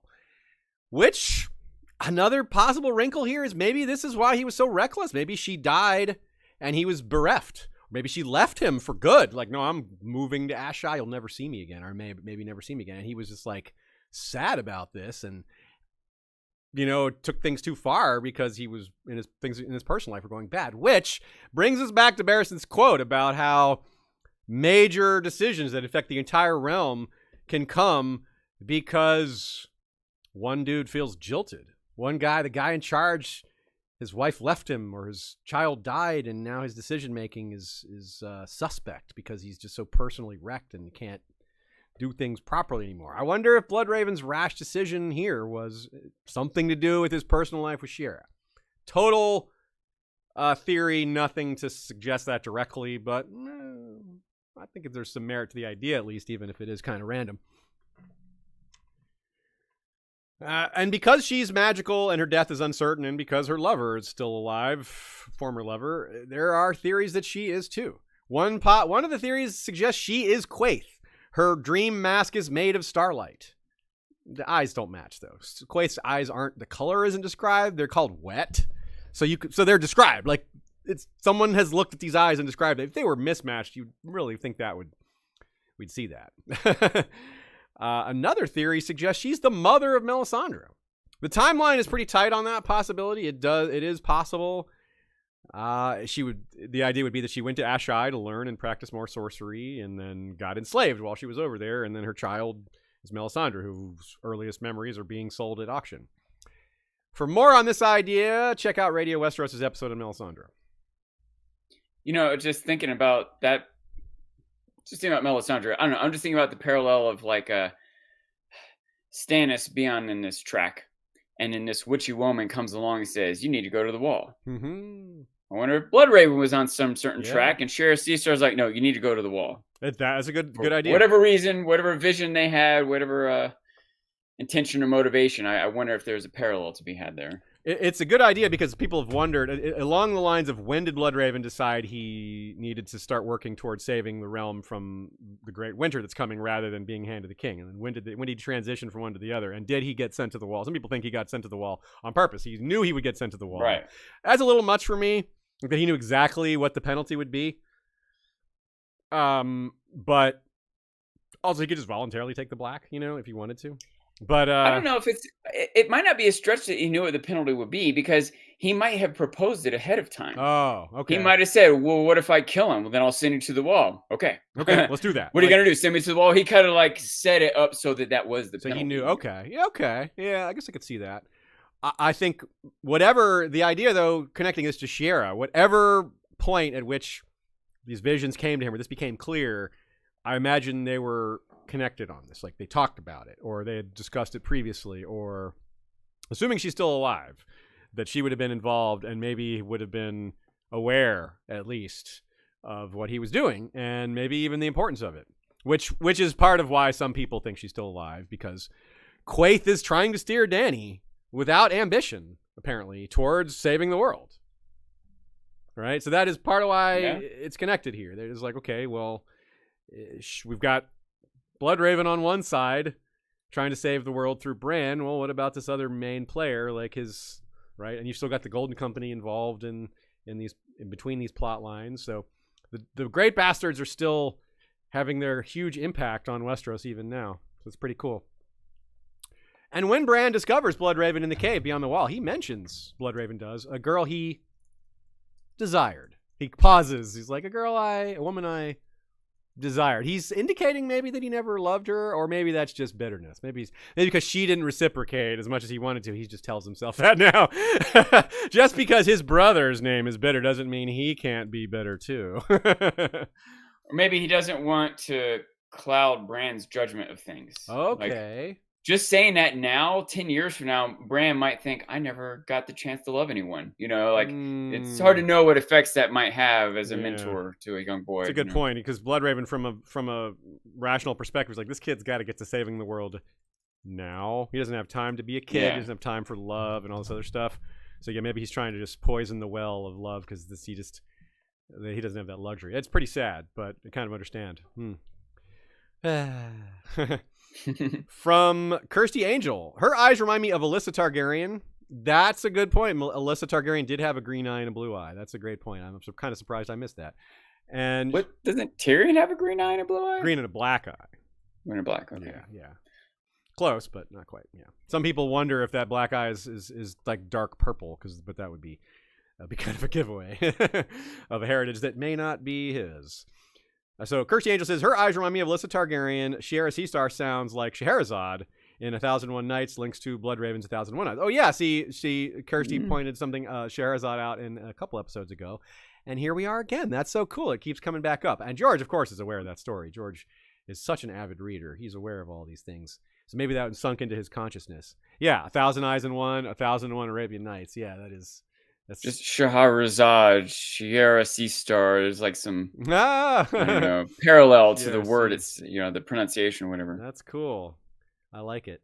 And she's also wondering if Old Nan at Winterfell is maybe related to the Starks through their dad and mother, based on the storytelling. Yeah, it's we have Old Nan's a really wonderful mystery. I don't think she's related to the Starks because we're told that she says she came to Winterfell for a young Brandon to be a wet nurse. So that doesn't sound like she was a Stark. She wasn't part of Winterfell and she was brought in as a wet nurse. It doesn't really sound like something a Stark would do. That's the duty of someone of a lower station, the way they handle things. But you never know what Old Nan's heritage is. She could have some Stark blood in her from way back. Who knows? Okay. Trivia answer. The question was, which men have bathed in blood in the series? Shiera Seastar guessed Sam. That's correct. Sam did bathe in blood. His father forced him to bathe in bull's blood to make him lose his cowardice. He didn't like it so much, it made him throw up. Shocking. That would probably make me throw up too. It's pretty nasty. Anime lover Nicole guessed Roose. I don't think Roose is bathed in blood. He's had the leeches on him. And he talks about bad blood, but I don't think he's bathed in it. Maybe he has. I could be wrong. I didn't find that in my searching. Scott W. said Khal Drogo, which is correct. That's the other one. He did bathe in blood. His own stallion's blood was put into the bath with him, and that was part of the ritual with Mary Mazdur. Yes, Yes, people, you did well on the guesses there. I'm proud of Shiera Seastar. Yeah, Shiera Seastar got one of them. She knows her stuff. I appreciate that Sam and Khal Drogo have in common bathing in blood. Yeah, what else do those two have in common? Not That's much. That's hilarious, yeah.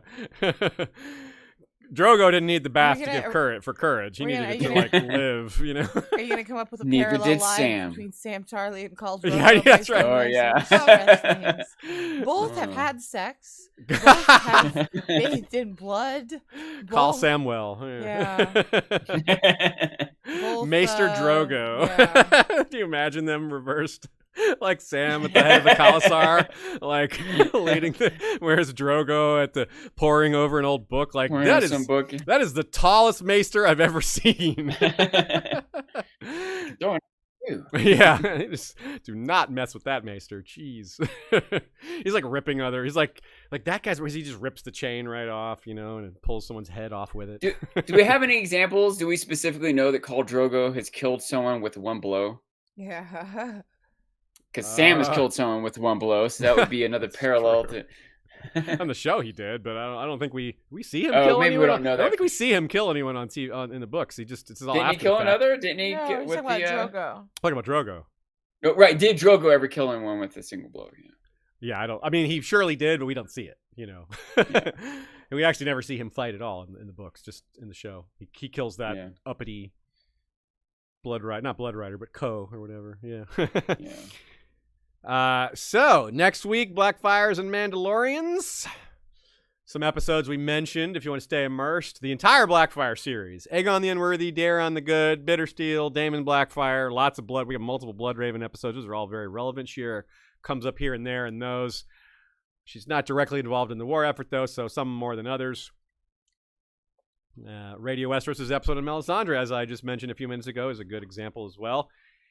And other things from this era. Some of the things that happened before, like the Daeron the First or Baelor the Blessed. Lots of things we've got. You look at our back catalog and you will probably find something that tickles your fancy to further your Westeros immersion.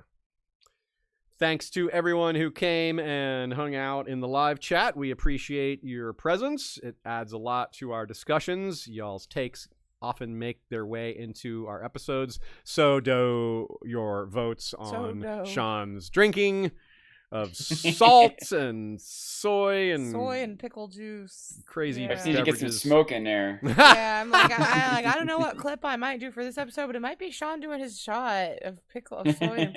I'm like, if you didn't know, this happens. We like to sometimes. clip the lowest brow content from each episode. Yeah. That'll show them. Yep. No, it's fun. We like to highlight our sense of humor. Yes, we do. Yeah, and if you haven't been watching our little shorts because you watch us live, I hope you at least checked out. We did a little TikTok and short about our friend Chuck, who's also a listener, did a Kermit Tully cosplay, and we were all dressed up as green men, so he interviewed us on whether it was easy being green. And the clip's quite amusing to me. And so if you haven't watched that, please check it out. Cliff Notes, it's not. No, Easy it's hard being to use green. your phone. Yeah. So yeah, check that out. Follow History of Westeros on TikTok. You can also follow us on Instagram. I'm Azizel Frets. I'm gonna get a cat. Sean's Yeah. gonna go get a cat. On Sean is Instagram- dancing Sean. Yeah, he's not on Instagram though. Oh, that's right. He's on but Twitter, on though. Instagram, I am Ashaya Tara. Shea Tara. and Look you at that can- kitty, that midnight Aw, cat. Very still, very very relaxed. good kitty. Yeah. Thanks to Mm. our By the way, Sam and Drogo both rescued a woman from an abusive, incestuous family relationship. sort of, yeah. A rescue is, you know. One rescued them and put them into another one, but it wasn't incestuous. But yeah. Still, that's a parallel. You're not wrong. Thank you as well to anyone who supports us financially on Patreon or Spotify. You can also make a one-time donation through our website if that is a better method for you. We will respond to your donation with links to our bonus episodes, of which there are many. Thanks very much to Nina for her great takes. Always appreciate that. She always adds a lot of insight to our episodes. I think without her insight, we would our show wouldn't be as good. So thanks to Nina. Check out goodqueenalley.tumblr.com for more of her thoughts and great takes on a variety of A Song of Ice and Fire topics. Thanks to Joey, Jesse, and Bran for our music and intro. Thanks to Michael Klarfeld for the maps and our original video intro. Thanks to our Bengineer. Haven't shouted him out in a bit, but he is still our main man on sound quality. He just had a birthday. Yeah, He did. Happy birthday, Bengineer. You know who else had a birthday recently? Was Roy Dotrice. Would have been 100 if he's still with us. Wow. So that's only a few weeks ago he would have turned 100. So I know not everyone loves his rendition. I do. I'm a Roy stan. I think he is an important part of having brought A Song of Ice and Fire to a lot of people. And we should acknowledge his contributions and the fact that it's a really impressive thing to do all those voices, even if I love he shouldn't him. have been doing all those voices, because a 70-year-old man doing a young girl's voices, not really a thing you should be asking someone to do. Even if I'm not a fan of him, his voices, I am a fan of him as Wisdom Helene in Game of Thrones. I thought he was great in the show as well. He was originally, I think most of you know this already perhaps, but he was originally going to be Maester Pycelle instead of Julian Glover, but he was ill. He got ill, so Julian Glover came in to replace him, which is fine. Julian Glover did a fantastic job, and Julian Glover that way was able to be both a Game of Thrones and Star Wars and Empire Strikes Back. Sorry, not Empire Strikes Back. I said Star Wars, Empire Strikes Back. I meant Star Wars. Technically, it was Empire Strikes Back that he was in, but I meant to say Indiana Jones. He was in that also, so that's an interesting trifecta to be in. Probably some other big names, too. Plus, he has a Game of Thrones name. He's a Glover. Yay. Yeah. All right, folks. We will see you next week for Mandalorians and Blackfires and sneak preview. In 2 weeks, we'll be doing an episode on Highgarden. Yeah, patrons voted on that one, too, so we're a little ahead in our schedule there. Hey, Look forward to that. Very cool. All I right, didn't know folks. that yet, actually. Yeah. So that was a surprise for me. Technically, the Exciting. poll doesn't end till tomorrow, but it would be crazy for Highgarden to lose the poll. We're going to see like a bunch of like Sunspear Martell fans come in and be like, screw Highgarden. Yeah, if they knew that they were, Sunspear is in second place, so, you could, no, it's not, Martell actually, fans, it's not. come up. It's not. There's no Rise Sunspear up. in there. Hiss, hiss. Sunspear's not one of the choices. It was Highgarden, Okay, the yeah. Eerie, Pike, and something else that lost. Well, I was more saying that they would come in and just vote for something else. Oh, against yeah, the just to Tyrell, knock Martell Highgarden out, Tyrell, you know. Yeah, you're right. You're right. Absolutely. Cool. All right, folks, you know what to do. Until next time, Valar, reread us. Oh, no. I wasn't ready at all. Oh, no. Okay.